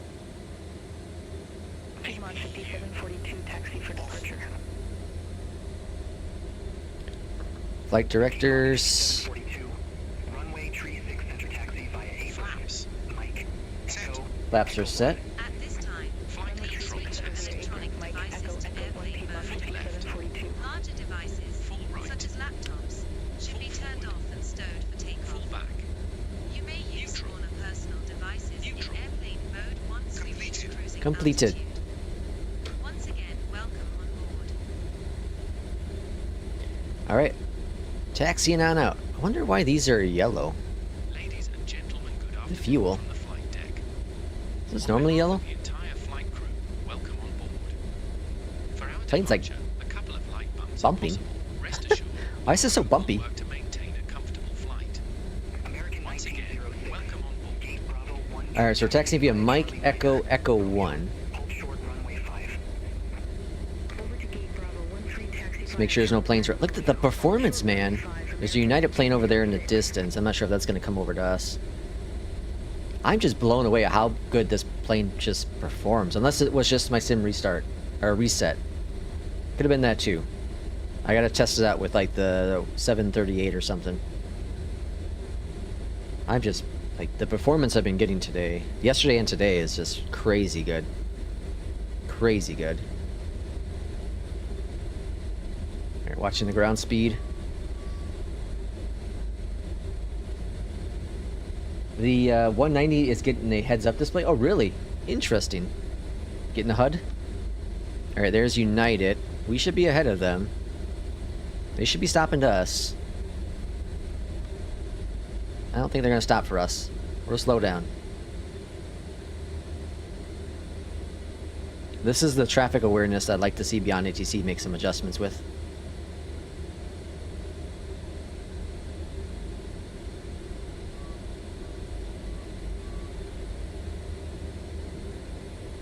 Sometimes it's there, sometimes it's just really delayed.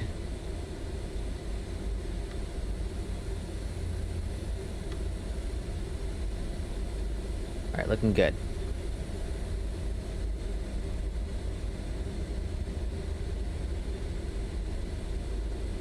Yeah, they definitely weren't stopping.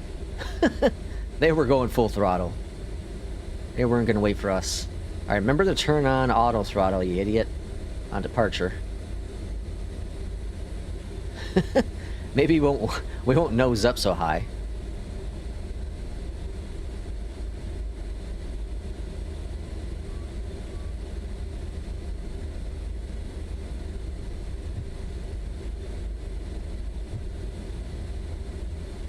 Why? What is going on here, though?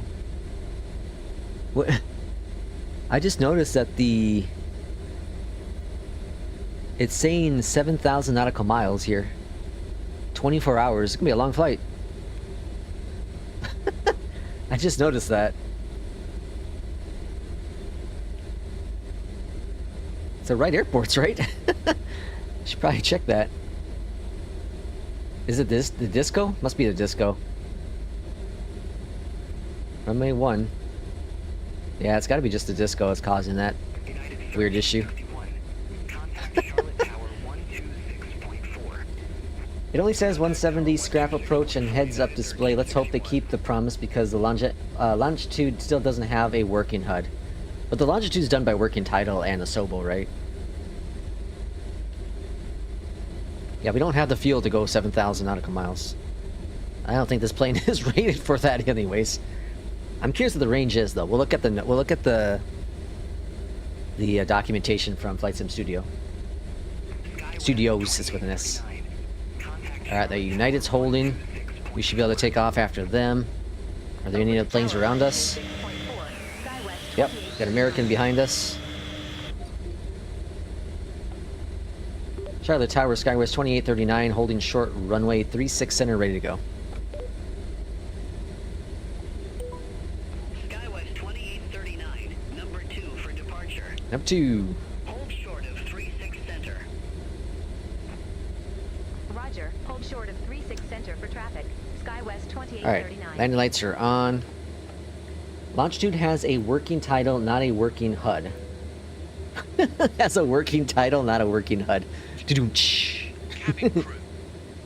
Notified. That was a good one. Alright, that United is holding there. There they go. We should be able to line up and wait here in a second. Skywest 2839. Here we are. 36 center, line up and wait. 36 center. Line up and wait. Runway 36 center. Skywest 2839. Oh, they're landing 36 left. Very cool. Piedmont 5742. Hold position for traffic. Hold position, Piedmont. If you have an American behind you, maybe because you have oil. Oh, Jesus. I know what you did there. Blue Street I see what you did there. Number 1 for departure. Hold short of 36 center. Alright. So what are we doing on departure here? We have to go over here at some point. 1361. Contact Charlotte departure. Have a good flight. Contact Charlotte departure. United 1361. An American still holding over there. Yep. Oh, there's another American, huh? Oh, Jesus. Americans everywhere. All EJETs. Alright, there's a plane crossing up there. I see it. That's cool. Be patient with me on ATC. Just be patient with it. It's doing its thing. Don't be like me. Skywest 2839. Alright, runway, or hold on. Heading 080. Heading 080. Runway 36 center. Cleared for takeoff. Clear for takeoff. Throttle's coming up. Fly heading Man Lex, auto throttle engaged, heading mode. Guess we can't do on the ground. Alright, let's go. Winds are slight crosswind at 4 knots. 8 knots. 8 knots checked. This plane just hauls ass. Oh, this plane's already ready to go.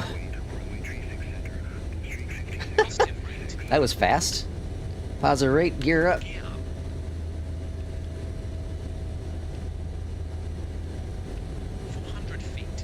Alright, nav mode. 5742. Continue taxi. Continue taxi P-Mod 5742. Flaps up 1 notch. That was a better departure than the last one. Still aggressive. Acceleration altitude. Tower. Wind 255 at 4 and fly heading 270. Runway 36 center. Clear to Alright, take full flaps up. That plane was just like hauling ass. Still doing some weird stuff with the auto throttle though. Look at it, it's like out of control. The airspeed. SkyWest 2839. Flaps. Contact Charlotte departure. Gear. Contact Charlotte departure. SkyWest 2839. Yeah, that's very, very strange. We're going way Charlotte too departure, fast. SkyWest 2839. Let's go to manual speed. See if that calms it down. SkyWest 2839. Nope. Departure. Radar contact. Alright, auto throttle. Let's just disable it for a second here. Kills 5. Climb, maintain flight. Let's get this plane to slow on down. It's way out of control. Cleared direct Munby. Resume the kills 5. Climb Let's try auto flight throttle level engaged. 180, SkyWest 2839. And we're not going that high up, you crazy ass plane.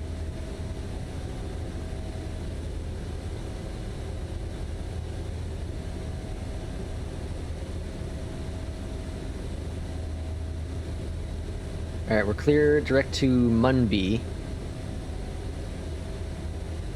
Alright, we're going way too fast. This was not a good showing on departure at all. Plane went crazy. Plane's going crazy, man.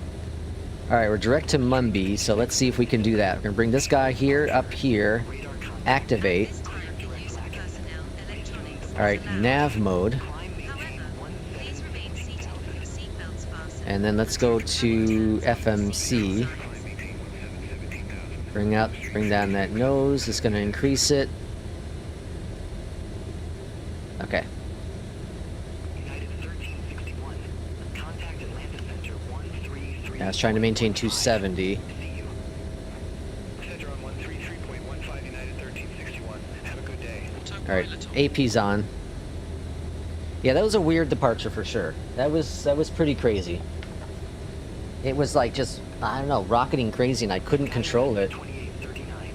The throttle just wanted to go full blast, so it seems to be... 15. Alright, what's going on now? Contact Atlanta Center. What are you doing, plane? 133.15, SkyWest 2839.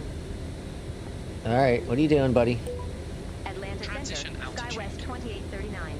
Through 17,200 feet for flight level 180. 7,000 feet per minute? Come on now. Let's get it under control. SkyWest 2839. Atlanta Center. Good day. Climb, maintain flight level All right. 370. So the third flight, not so well. Climb, maintain flight level 370. SkyWest Third flight, not so 2839. well. Third flight struggling. Why is this plane so bouncy? Can I turn that off in the menu still? Options, G-force effects. Atlanta Center, Delta 14. Just gonna turn it off. That's just too much. Flight level 370. Alright, why are we descending now? Delta 1411. Atlanta Vertical. Center. Alright, what are you doing, plane?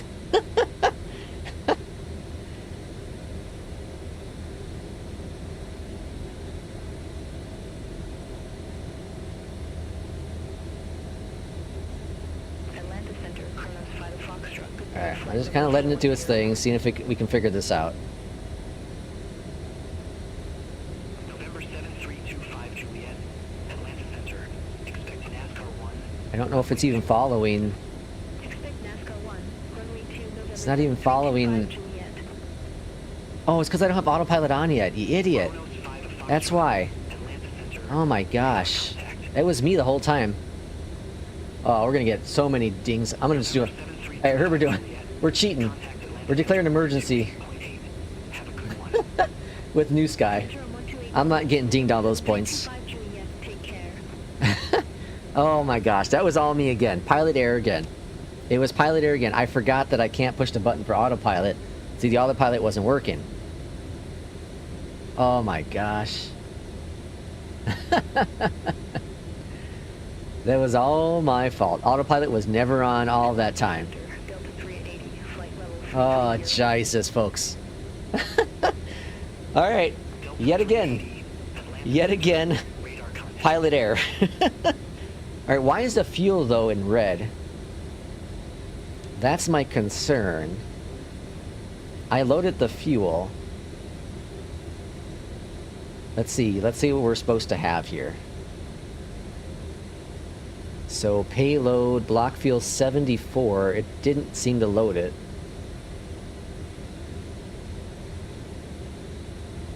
Alternate fuel, no, the alternate fuel's right. Reserves, 1.2.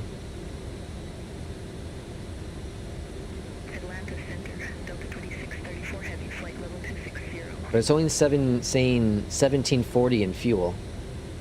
Delta 2634 Heavy, Atlanta Center, radar contact. That's not going to be enough fuel to get us there.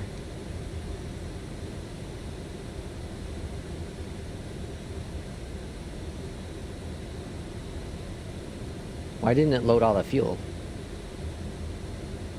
I should have checked that.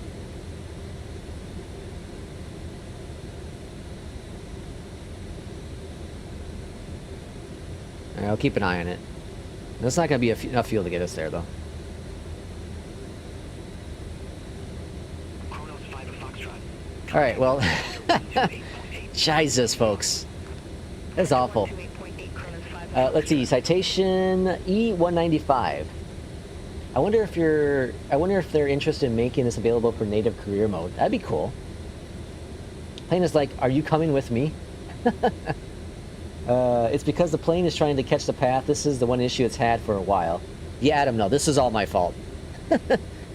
Yeah, we don't have enough fuel. How do we add fuel? Delta 2634 Heavy. Contact Atlanta Center 125. Let's see, let's get rid of Chase Planes icon for now, because we're not going to use it for a little bit. 125.15 Delta 2634. Let's see, we need to add fuel. So, fuel. Fuel. Add fuel. Whoosh. There we go. Drum soft. That's also why the plane was... Okay, so there were a couple issues here. The first issue was, for some reason, it didn't add the fuel it was supposed to add for the flight, which is why the plane was super light. So, my fault for not checking it. My fault for not checking it, right?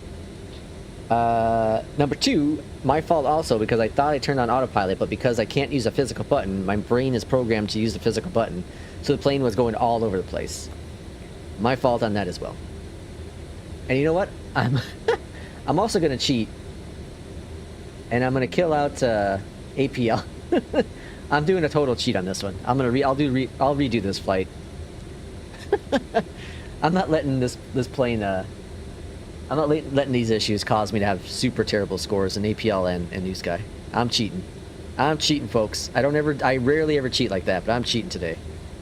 You better believe it. I'm cheating. Oh man, that sucks. Okay, that was all my fault. All my fault. As it usually is. Pilot error. Contact Washington Center 135. Oh, Jesus, folks. See you. Contact Washington Center 135.2 Delta 1411.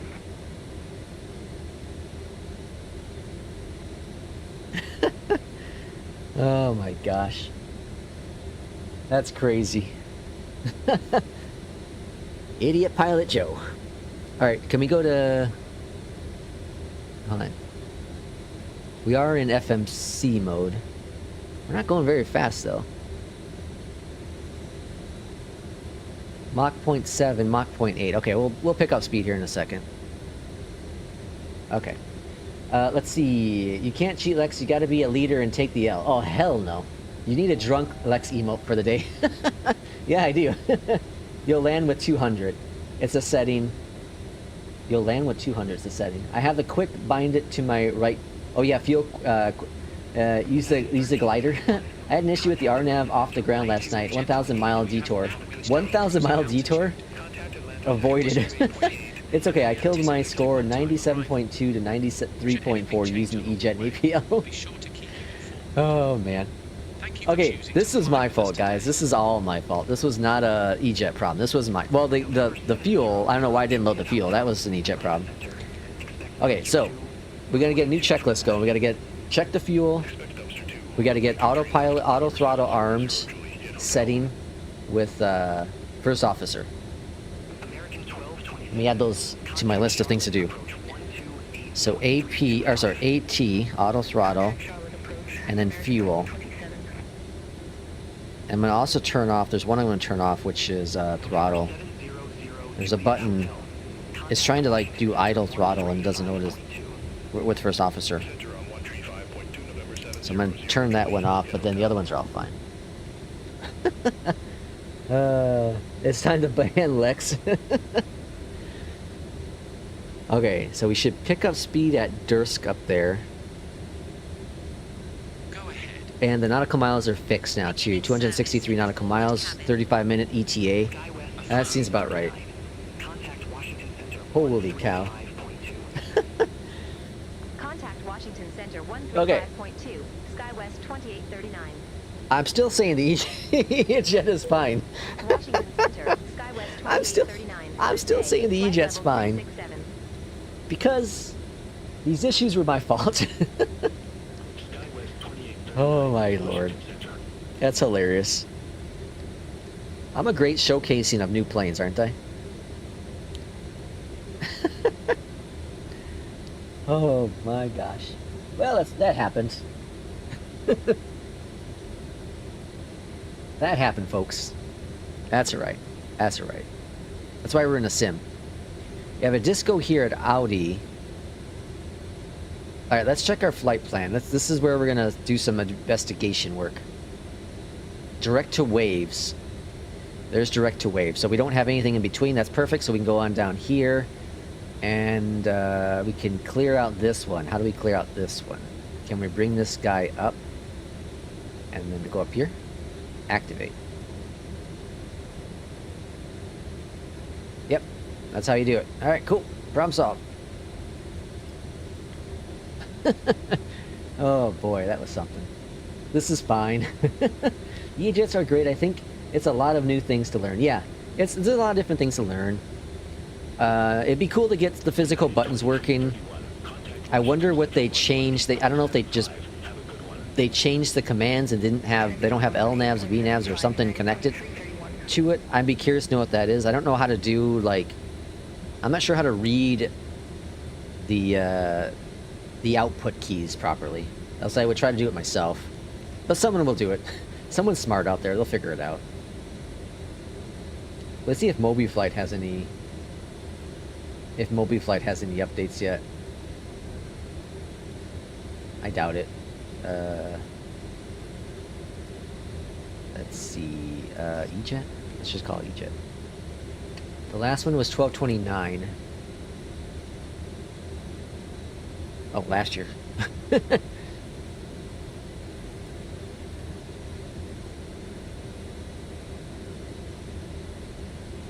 This was a couple days back. There's nothing in... Actually, I saw there was one profile. Let me see. EJET events. That's 2020, though. Is there anything new? March 21. Yeah, nothing new from Mobiflight.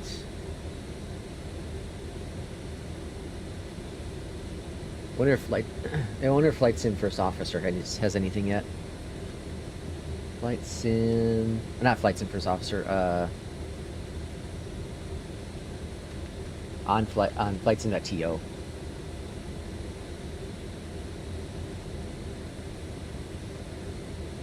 Let's go to Mobi profiles. Alright, so I'll look it up. We'll show you up on screen here. I really hate their new website so much. I really, really hate their new website with a passion. Last update anytime. less than 3 days ago. Search. Alright, that's the only update we had so far. And you click this button, which should bring you to the profiles for that plane, but it doesn't. Oh, this is so stupid. Like, you hit Mobi, it brings up this. You should be able to then bring you to the Mobi section, but it doesn't.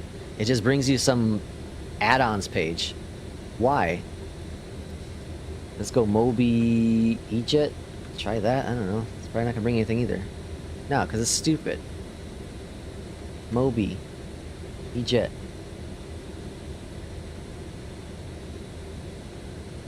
Alright, 3 years ago. Custom cameras.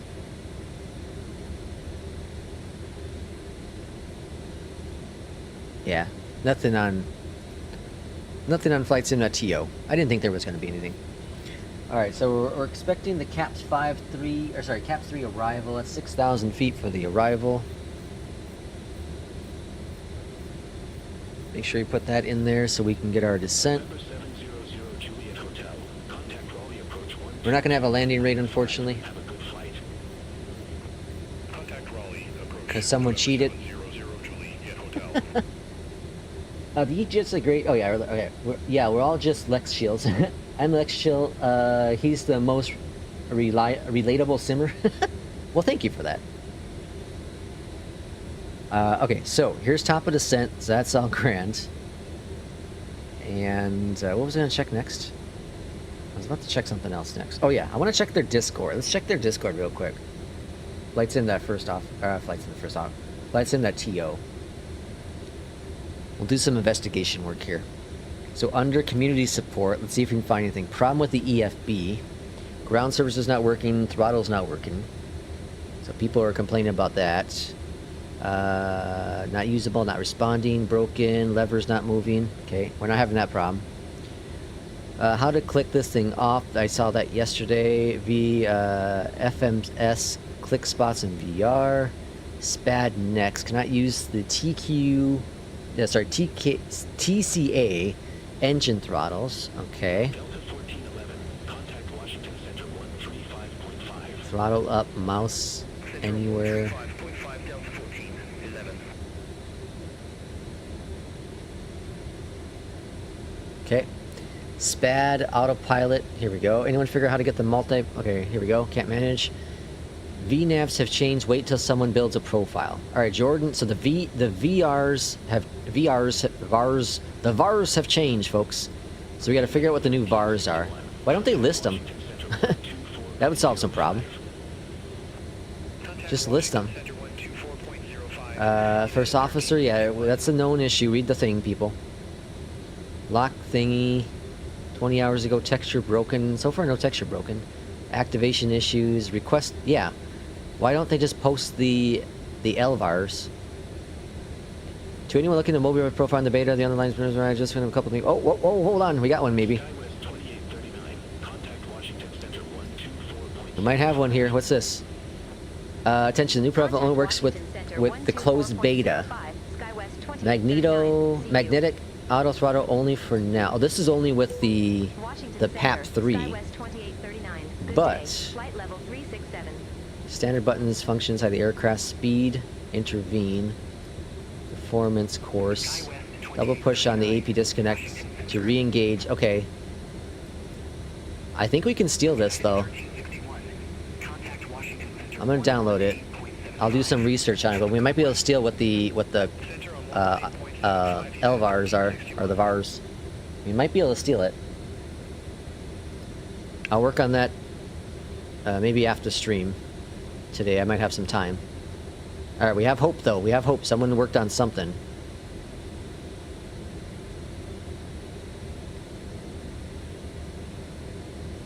The only possible to use this method to copy all the RVARs, but you can see all of them if you turn on dev mode and then spawn and go to tools, behaviors, variables.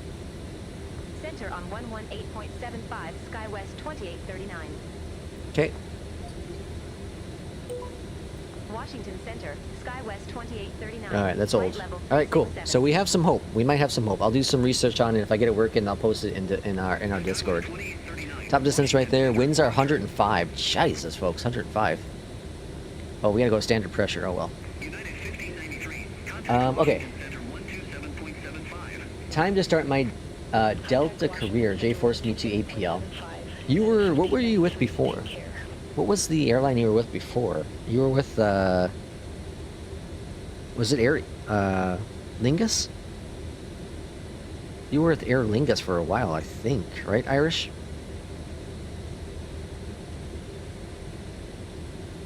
Alright, so we still have how far from top of descent? Where's descent at? The descent's right there. Distance. Center on 132.55 Delta 920 heavy. Have a good Alright, one. we're on waves now? Where are we at? What's going on here? I can't read this properly. Top of descent's right there, so 12 nautical miles, is that right? No, that's 12 nautical miles to that, between the waypoints. Progress. Waves. 144. Waves is right there. Top of descent's there. 144, so it's halfway through that. So in about 6 minutes. 25 nautical miles, I guess. Math it. Yeah, Aer Lingus. Okay. He is trying to force us to fly the EJET also. I see a pattern. I'm not forcing y'all to fly it. It's just a fun plane. If you know how to do it right. I don't. But I'm still having fun. I'm having a blast. I'm telling you, I'm going to be flying this one for a while. I won't fly it all the time on stream because I know people get bored with it. But I'm having fun flying it. I'm having a lot of fun flying it.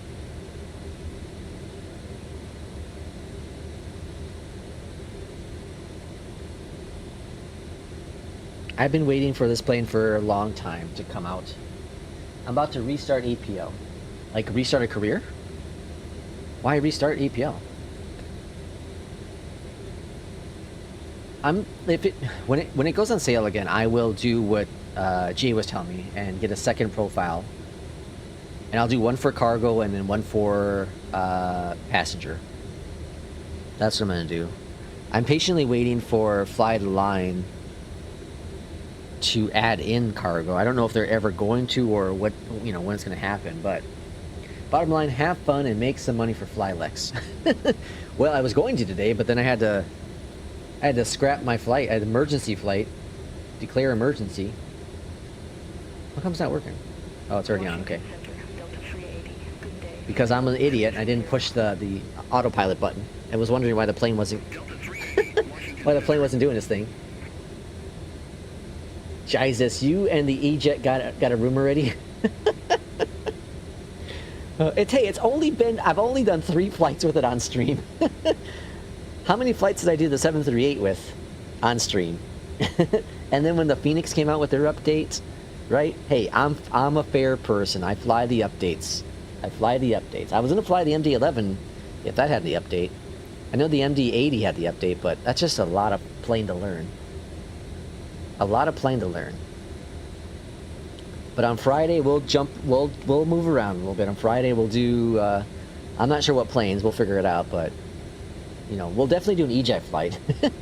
But we'll jump over to the, who knows, 777 or 738 or the FENIX or something. We'll figure it out. We'll expect CAPS 3, runway 1, SkyWest 2839. Alright, so we got our arrival runway. That's what Beyondatc TC told us. Runway 1. Alright, so you can put in our information. And go over here to radio. And, let's see, video is 1099. Almost there, so 109. This doesn't auto-tune, I guess. It says auto, but it's not. 1099. And Navigraph update is tomorrow? Right, is that Navigraph day? Is that tomorrow? Okay, so yeah, hey, look at that. CRJ7. That's hilarious. What's that mean?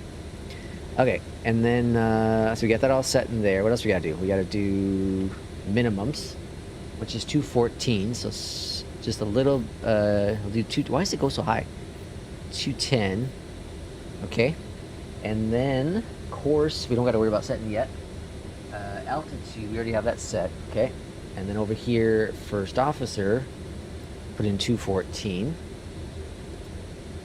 Runway 1, I'm gonna put ILS. We're gonna do flaps 4, and that should be all good. Okay, everything's updated, ready to go.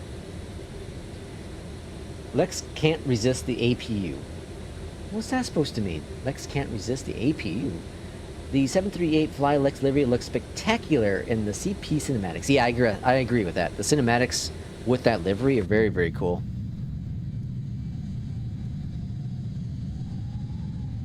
I want to collab. We're gonna do a collab. We'll do a vote. We'll do a vote in Discord. But I want to get a livery for this plane for sure. The 170. I don't even care if it's a 170 or 175. I fly mostly the 170 for whatever reason. Kronos 5 of Foxtrot, Washington Center. Expect 105, runway 34. Expect 905, runway 34, Kronos 5 of Foxtrot. The thing is, unlike a certain developer who released a plane recently, I don't see anything that looks like back here looks nice and clean, right? Looks pretty real. I was complaining about the lower texture looking on the PMG 738. This one looks better. Delta 380, Washington Center. What's going on here? Runway 1. What's going on right here? Expect caps tree, runway 1, Delta 380. Is that how it is? In the real plane? Skywest 2839. It's all jaggedy here? Ronald Reagan, What the hell's going on there? landing runway 1, altimeter 3022. Descend via caps tree arrival. Ronald Reagan Is that like the weld spot? Airport, That's kind of scary. 1, altimeter 3022. Descend. West 2839. Where's descent at? Descent's right up. Where the hell's descent at? Kronos 5 of Foxtrot. Contact That's coming up, Center right there. 132.55. A little bit more to go. CDU. What is going on there? Washington Center 132.55, Foxtrot. That's kind of scary if that's the weld spot. I don't know if I want to go on this plane anymore. I have a traffic management reroute for you. Advise ready to copy. That can't be on the real plane. That's got to be some sort of defect. Copy, United 1361. United 1361. Expect What is this big old thing? runway 1 left. Expect Cavalier 6, runway 1 left. United 1361. Is it on both sides? No, it's just on one side. What is this thing? United 1361. Contact Washington Center 127.75. Oh, it's on both of them. Oh, is that the emergency exit? United 1361. No. Maybe that's the emergency exit thing. Oh, no, that's a cargo door. The door opens right here. Yeah, that's doors. Okay, that's what that is. Whoa. Okay. Interesting. I don't know about... I gotta figure out if that's on the real plane, though. It's kind of scary. A little terrifying. JetBlue 1480. I mean the FS export to 2024. But what did I just read? Brazilian engineering. Is that in the real plane, though? The ERJ 170. Let's see if we can find some pictures. Alright. We gotta find, like, the right angle. Washington Center, Allegiant 893. Good day, flight level 340. Allegiant 893. Washington Center. Radar contact. Oh, wrong way. It's right here. It might be. I think it's the weld. This zooming is not working right. It might be the weld.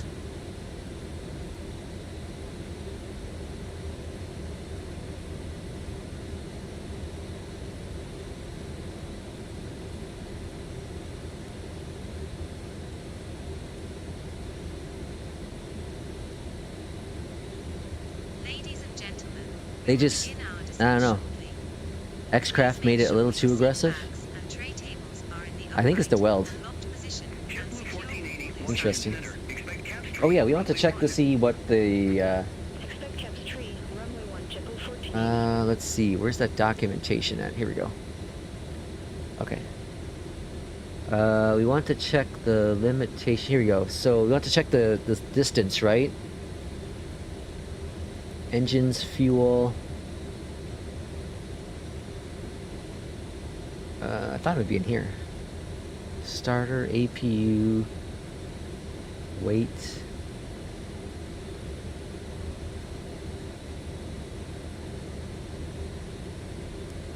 I thought it would have it on here. Pressure, APU, miscellaneous, battery, pressurization. Alright, ERJ 170 max distance. Try that. Wow. You can go 2,000 nautical miles. I'll be damned. Why is my zoom all weird? There we go. 150,000, or sorry, 2,000 nautical miles. Common for max range 18 cited by Delta, up to 21 for the smaller 170 compared to the EJET 175. So the 170 can go farther than the 175? Really? The 75 can go 2,000 to 22,000. Huh. That's rather interesting. Alright, we're descending, folks. We're making our descent. Oh wait, the comment wasn't the stream. I think it is the weld. Oh, you think it's the weld? It is now. What do you say? Expect Fobo 4, runway 4 right, United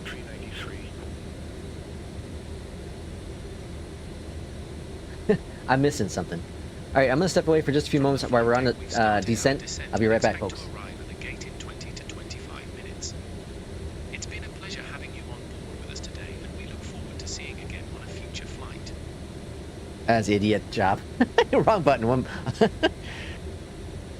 Washington Center, American 544. Good day, flight level 240. American 544, Washington Center, roger.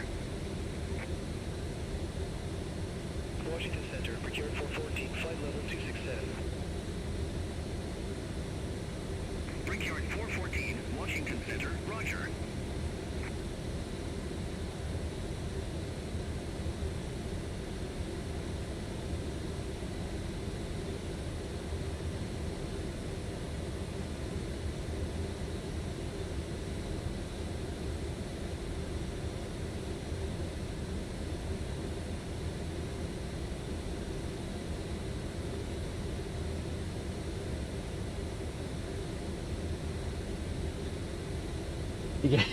Yeah, one job. one job to hit the away button, not the end stream button. Good I didn't hit good thing I didn't hit the actual end stream and not and just the outro. It says 195 has a 2600 nautical mile. Okay, interesting. Since Drunk Lex emoji not released yet. Drunk Beyond ATC.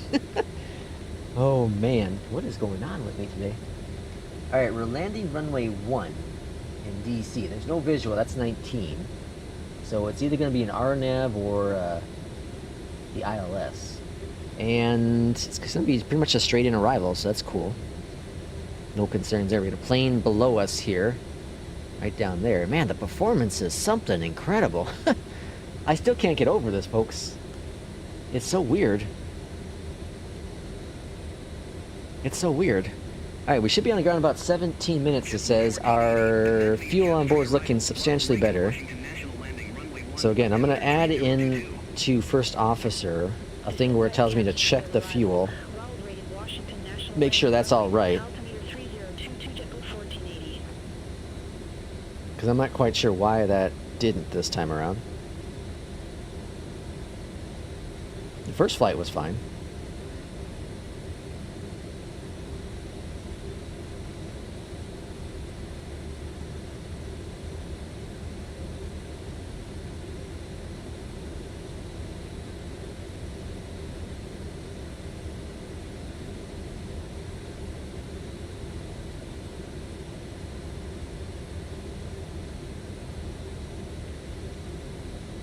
But to get the V speeds, there is a page called Log Init on the landing page where you have to set the landing weather. Oh, okay. Let's try it. Performance landing. Landing. I don't want to do that. I don't want to initialize landing. Right? Or is that it? Ah, you gotta do this. You gotta do this stuff here. I forgot about that. Okay. Okay, we gotta get the weather. So we're gonna go to the briefing panel. Weather. Our temperature is landing temperature. Landing temperature. Temperature is deviant. What the hell's the temperature? Alright, here we go. METAR. Temperature is 11. So we're gonna put 11 here. Okay. Flaps 5. Anti-ice, no. Landing weight, I don't know. What the hell's our landing weight gonna be? Can you pull that automatically? Nope. Alright, winds are 330 at 12. 330 at 12. I forgot about this screen. Alright, we have that in there. Washington Center. How do we get our landing weight? Flight level 310. Progress. Streak 026, Washington Center, roger.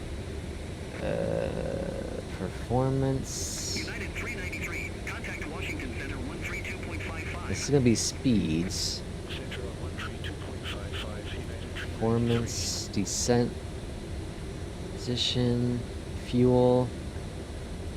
I don't know. How the hell do we get our landing weight? Raw. Fuel on board, takeoff fuel.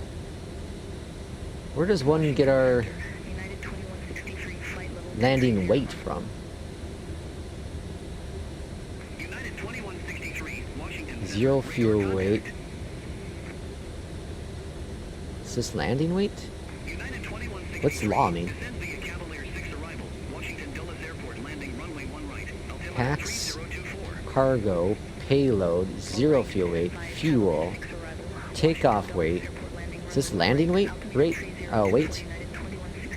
66.4? See what happens. Nope. Brickyard 414, Washington Center. 66. Runway 1. 400. Hey, alright. I don't know if that's right.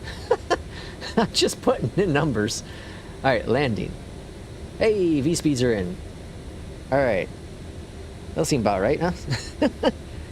Okay, we gotta figure out how to get the landing rate. Or landing weight. The landing weight. Alright. Weather, payload. That's takeoff stuff. Summary. Alright, it's not gonna be in there. It's gotta be in the plane somewhere. I'm not gonna do all this calculation. This is crazy. Washington Center. Cruise performance calculation. Alright, well, I don't know how to get. Washington Center. Alright, that's the next thing we gotta figure out. We gotta figure out how to get our landing weight. Contact Washington Center I just put in a number and they look fine. Delta 380. They look fine, folks. They'll be alright. We'll make it happen. I forgot all about that. Alright. Cook Scotland helped us with that on our YouTube page. Thank you, Cook Scotland. Sorry. He provided some insight.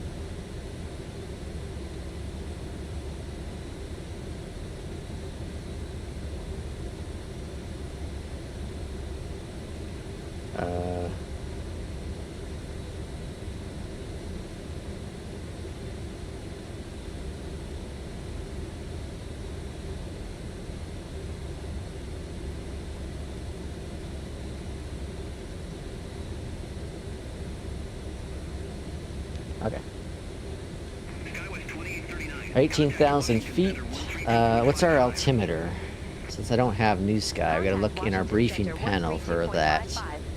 That's gonna be under, which one is it again? Payload? No, weather? There you go. Altimeter 3020. 3020. Oh, that's minimum. Wrong one. Oh, there's 5s now? Skywest 2839. Oh, there was a 5. Washington Center, copy. 20. Alright, got that in the box. Transition. There's our Lilacs information. 17,000 feet, all looking grand. We're going to be coming in straight on for the arrival. Airport is going to be just out on here somewhere. Oh, hold on, where are we at? Got this, got the river here. Yeah, it's going to be like right over here somewhere. We are 71 nautical miles from the airport? That can't be right. That seems too far. That can't be right. There's got to be a disconnect in here somewhere still. Fly 008 or as a sign. There's a disco here. I don't know. We'll see what happens. There's definitely, it can't be 69. Right? 68? 16? I guess that might be right. That can't be right. We're right. It's right there. Washington Center, Blue Street 5431. Good day. Flight No, I guess it is. 25. Blue Street Hold on. 5431. Washington Center. Radar contact. There's the arrival there at 25. No, it's definitely not. No. It's like half that. Okay, so it's pulling some disco in there. It might be doing the whole, it might be doing the whole, what's it called? Missed approach. Alright, 14,000 feet at, Hall. At Hall, we want to be, let's see, Hall. Where the hell's Hall at? I don't see Hall. Is that, hey, Hall? Hall. SkyWest 2839. Contact Potomac approach 124.55. Have a good one. About 10,000 feet, between 10 and 13, so we're doing alright with altitude. Doing really good in altitude. Potomac approach. Still got 1,000 nautical miles to go, apparently.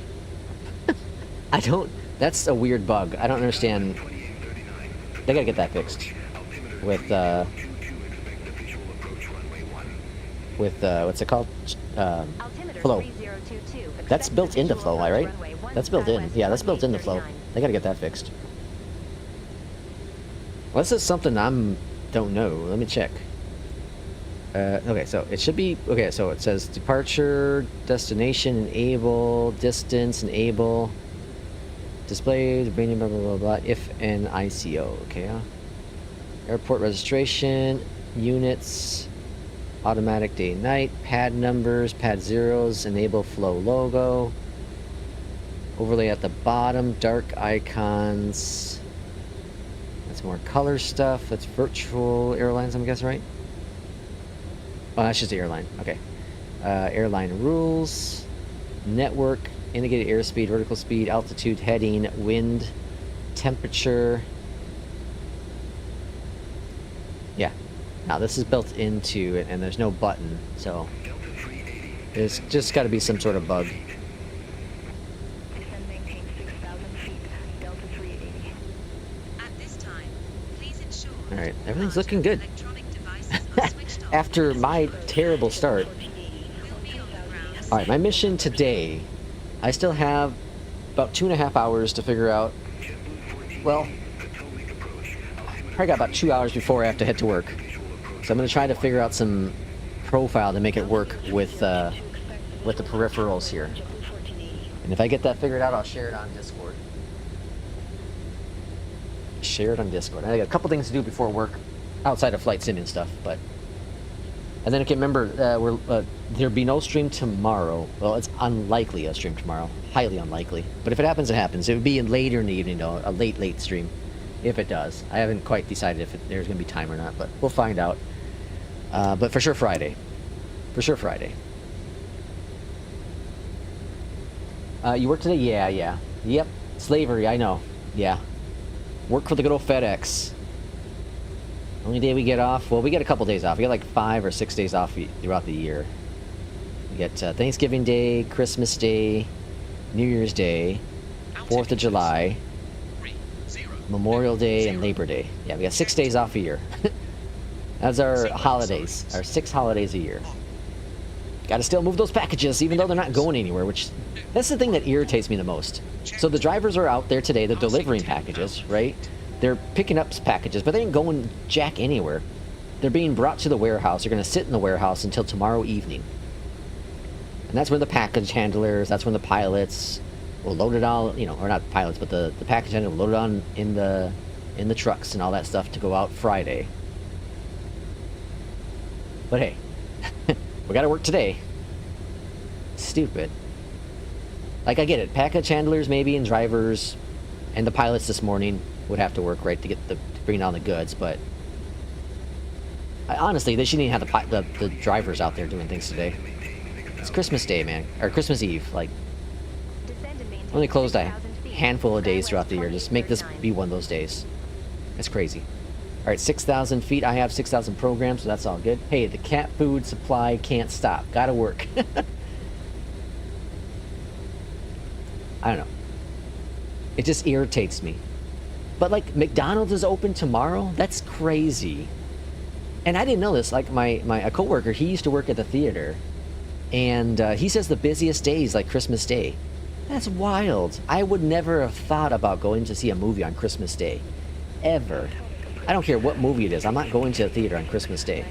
And I don't even celebrate Christmas Day like a religious day. I just celebrate it as a day off. Like, everyone should have the day off. Labor Day included. Like, any of these major... Here's what really irritates me. Did I talk about this yesterday on stream? But like, here in the U.S., the Trump administration has said that the day after Christmas now, Christmas Day, is going to be a federal holiday. I think he said the same thing for like New Year's and maybe Thanksgiving as well. Those should be days that are shut down for everyone. Just shut down the whole damn U.S. for 2 days, man. Shut it all down. Well, 3 days. Christmas Eve, Christmas Day, the day after Christmas. Shut it down. Everything that's other than essential emergency essentials, not essentials. If you throw that word essential out there, then that means, like, during COVID, FedEx was essential. That bullshit. That's just businesses being businesses. McDonald's was not essential. Grocery stores can be essential. Emergency rooms, essential. Right? Doctors' offices close down. Banks, shut them down. Menards, shut it down. Walmart, shut it down. Well, Walmart's technically a grocery store, so I guess they would technically be open. But then people, that's the thing. Where's the line drawn? Because Menards has food, right? Menards, you can go buy a bunch of shit. Now I'm swearing. You see, when I get angry, I start to swear. Oh boy. It says, here, I'm ready. Bring on the Jameson and eggnog. King Bob says, come on, who hasn't McRib for Christmas? I have not McRib for Christmas. P2 says, Boxing Day is a thing in Commonwealth. We get the day after Christmas off too. Hey, the billionaires need their third yacht somehow. RJ says, I mean, business open because there's always those assholes that go in mass to buy... yeah, that's going to be today for me. There's going to be people saying, telling, I'm so glad you're open. And I've been blunt about it. Over the last, like, 6 years, I've been like, I'm not. I just tell them I'm not. I'm direct with them. It's because you assholes coming in here, the reason why I'm open. I don't know, it irritates me. The fact that there's only a handful of days throughout the year, especially at somewhere like FedEx, UPS, and DHL, the shipping companies, there's only a handful of years we can close. Give us our days, man. Give us our days. You jackasses that work... I shouldn't say jackasses. Because I'm referring to Irishman who works in an office. But, you know, a lot of offices are closed on, you know, Christmas Eve.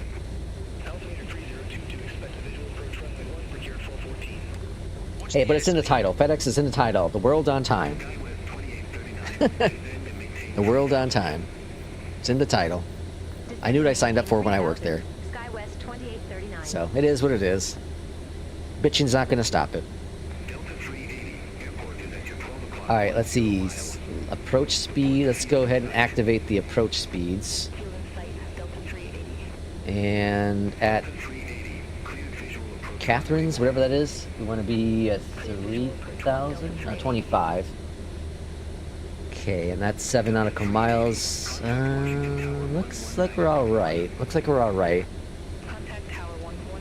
This is why I stopped working for retail and direct customer-facing businesses. Yeah, I got to get out of this business, man.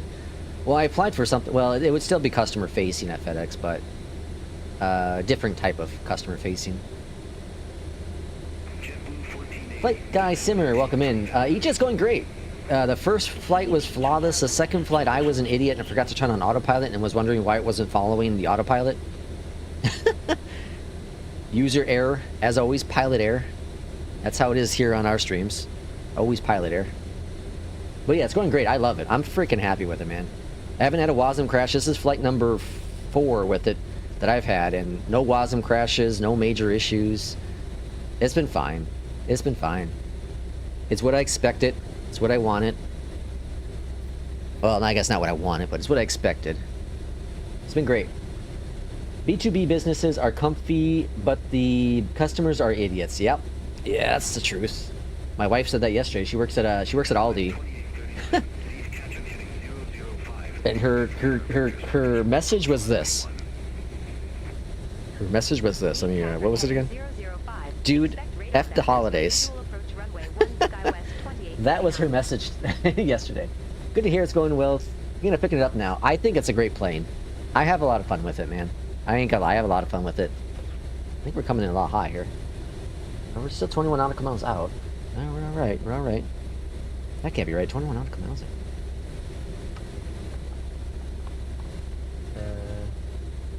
No, that's not 21 nautical miles out. Yeah, we're high. I'm gonna go to vertical speed.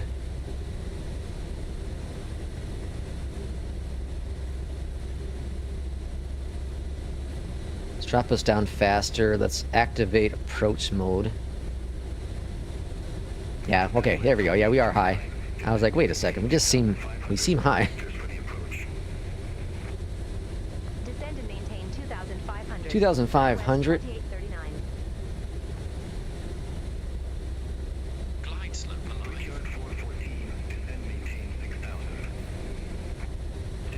Alright, we should capture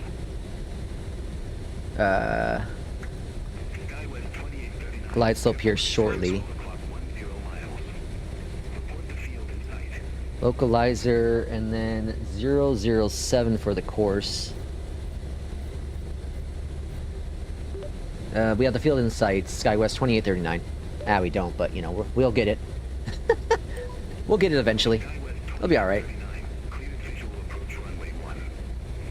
Still live, good. Yeah, still live. This is the last flight though. We're gonna be ending here in a few minutes. Hopefully if we get on the ground. Alright, there we go. Alright, starting to see a little bit of the ground. Let's drop down a little bit faster here. 8 nautical miles out. Let's go and gear down. Okay, looking good, looking good.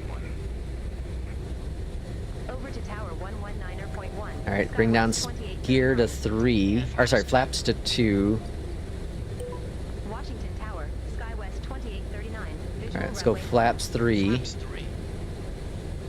Almost there for the glide slope. Just almost there, man. I can see it. It's right on it. Airport's inside. Clear to land. Runway 1 clear to land. SkyWest 2839. There's glide slope captured. Alright. Spoilers disarmed. For landing. Flaps 4. Flaps 4. Gear. Checked. Checked. Flaps. Winds are head 23 knots. Jesus, folks.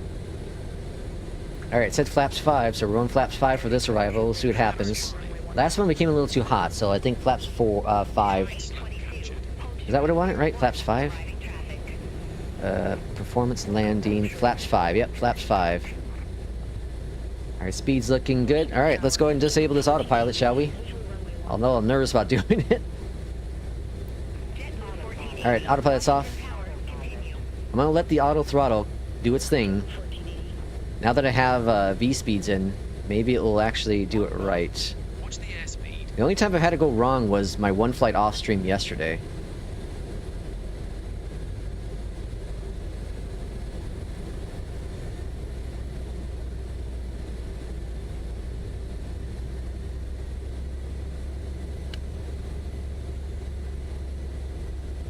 Gently. Oh, let's get the yoke cam on.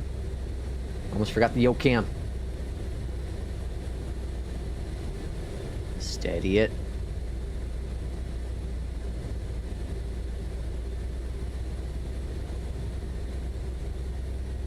Little off. Let's get on course.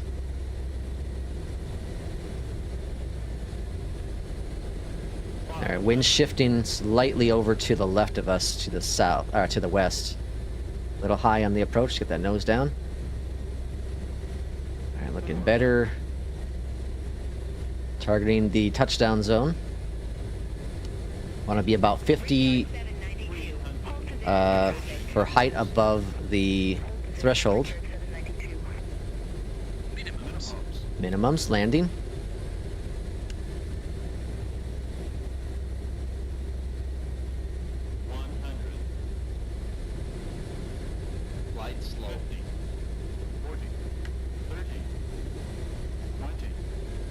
Idle.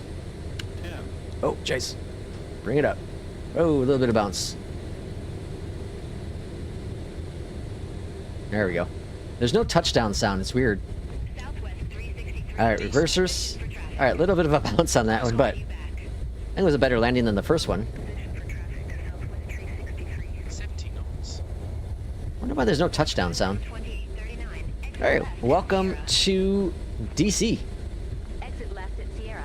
Sky West 2839. Landing lights are off. Okay, that was a good second flight. The landing was a lot better. A lot more stable. Ladies and gentlemen, welcome to our destination. On behalf of our captain and the entire crew, we'd like Good to see you bounce them too. thank you for us today. It's hard to, I'm gonna park right here. And have a wonderful stay. It's hard without hearing sound. It's hard to know if you actually landed or not. Alright, taxi lights coming off. Man, the performance. Dude, I don't know what is going on, but I'm getting amazing performance. The other thing I did was I did my old trick of the P2 reminded me, because he wanted to show cow. I did the old pre-caching trick. Maybe that helped too. I don't know, man. Speed's incredible. Or the performance is incredible.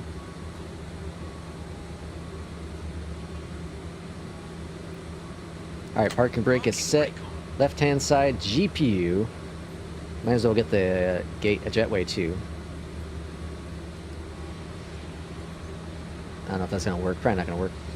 Alright, got that all set, and then let's go on down here. Cut off the engines. What the hell is that?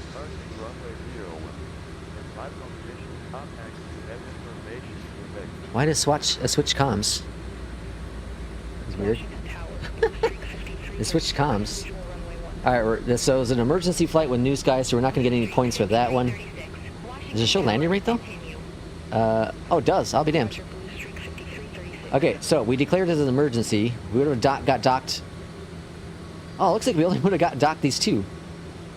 Maybe, I don't know. So it was a long landing because of bounce in there, but it was a 67 touchdown. That's pretty good. Altimeter wasn't set on cruise. That's whatever. And then the fuel was wrong as well, but that's whatever happened. Okay, so it might not have been as bad as I thought it was going to be. I probably could have kept it going. Oh well, whatever. So we would have lost some points there. It would have probably been a 9 overall. It's not bad. That's not bad. I'll take it. All right, folks. That's going to be it for the stream today. Thank you for the 2 flights. Well, what the hell? EJET performed very nicely. I'm happy with it. Performance in the sim has been better than ever, in my opinion. I'm happy with the EJET. I'm happy. So we'll do a flight again Friday for sure. We'll see about tomorrow evening. Kind of all up in the air. Probably not. I lean towards not. Probably a 90% chance of no. So enjoy your Christmas Eve. Enjoy your Christmas Day. We'll see you on Friday for a couple flights in the morning. Our typical time. I think. And yeah. Whoever's going to win the prize tonight in our Discord. Got a couple more hours yet for that one. So good luck to the winners or the entry people for that one. But again, thanks for coming on in. Thanks for joining me for the EJET flights. And we'll see you in Discord. Take care, everyone.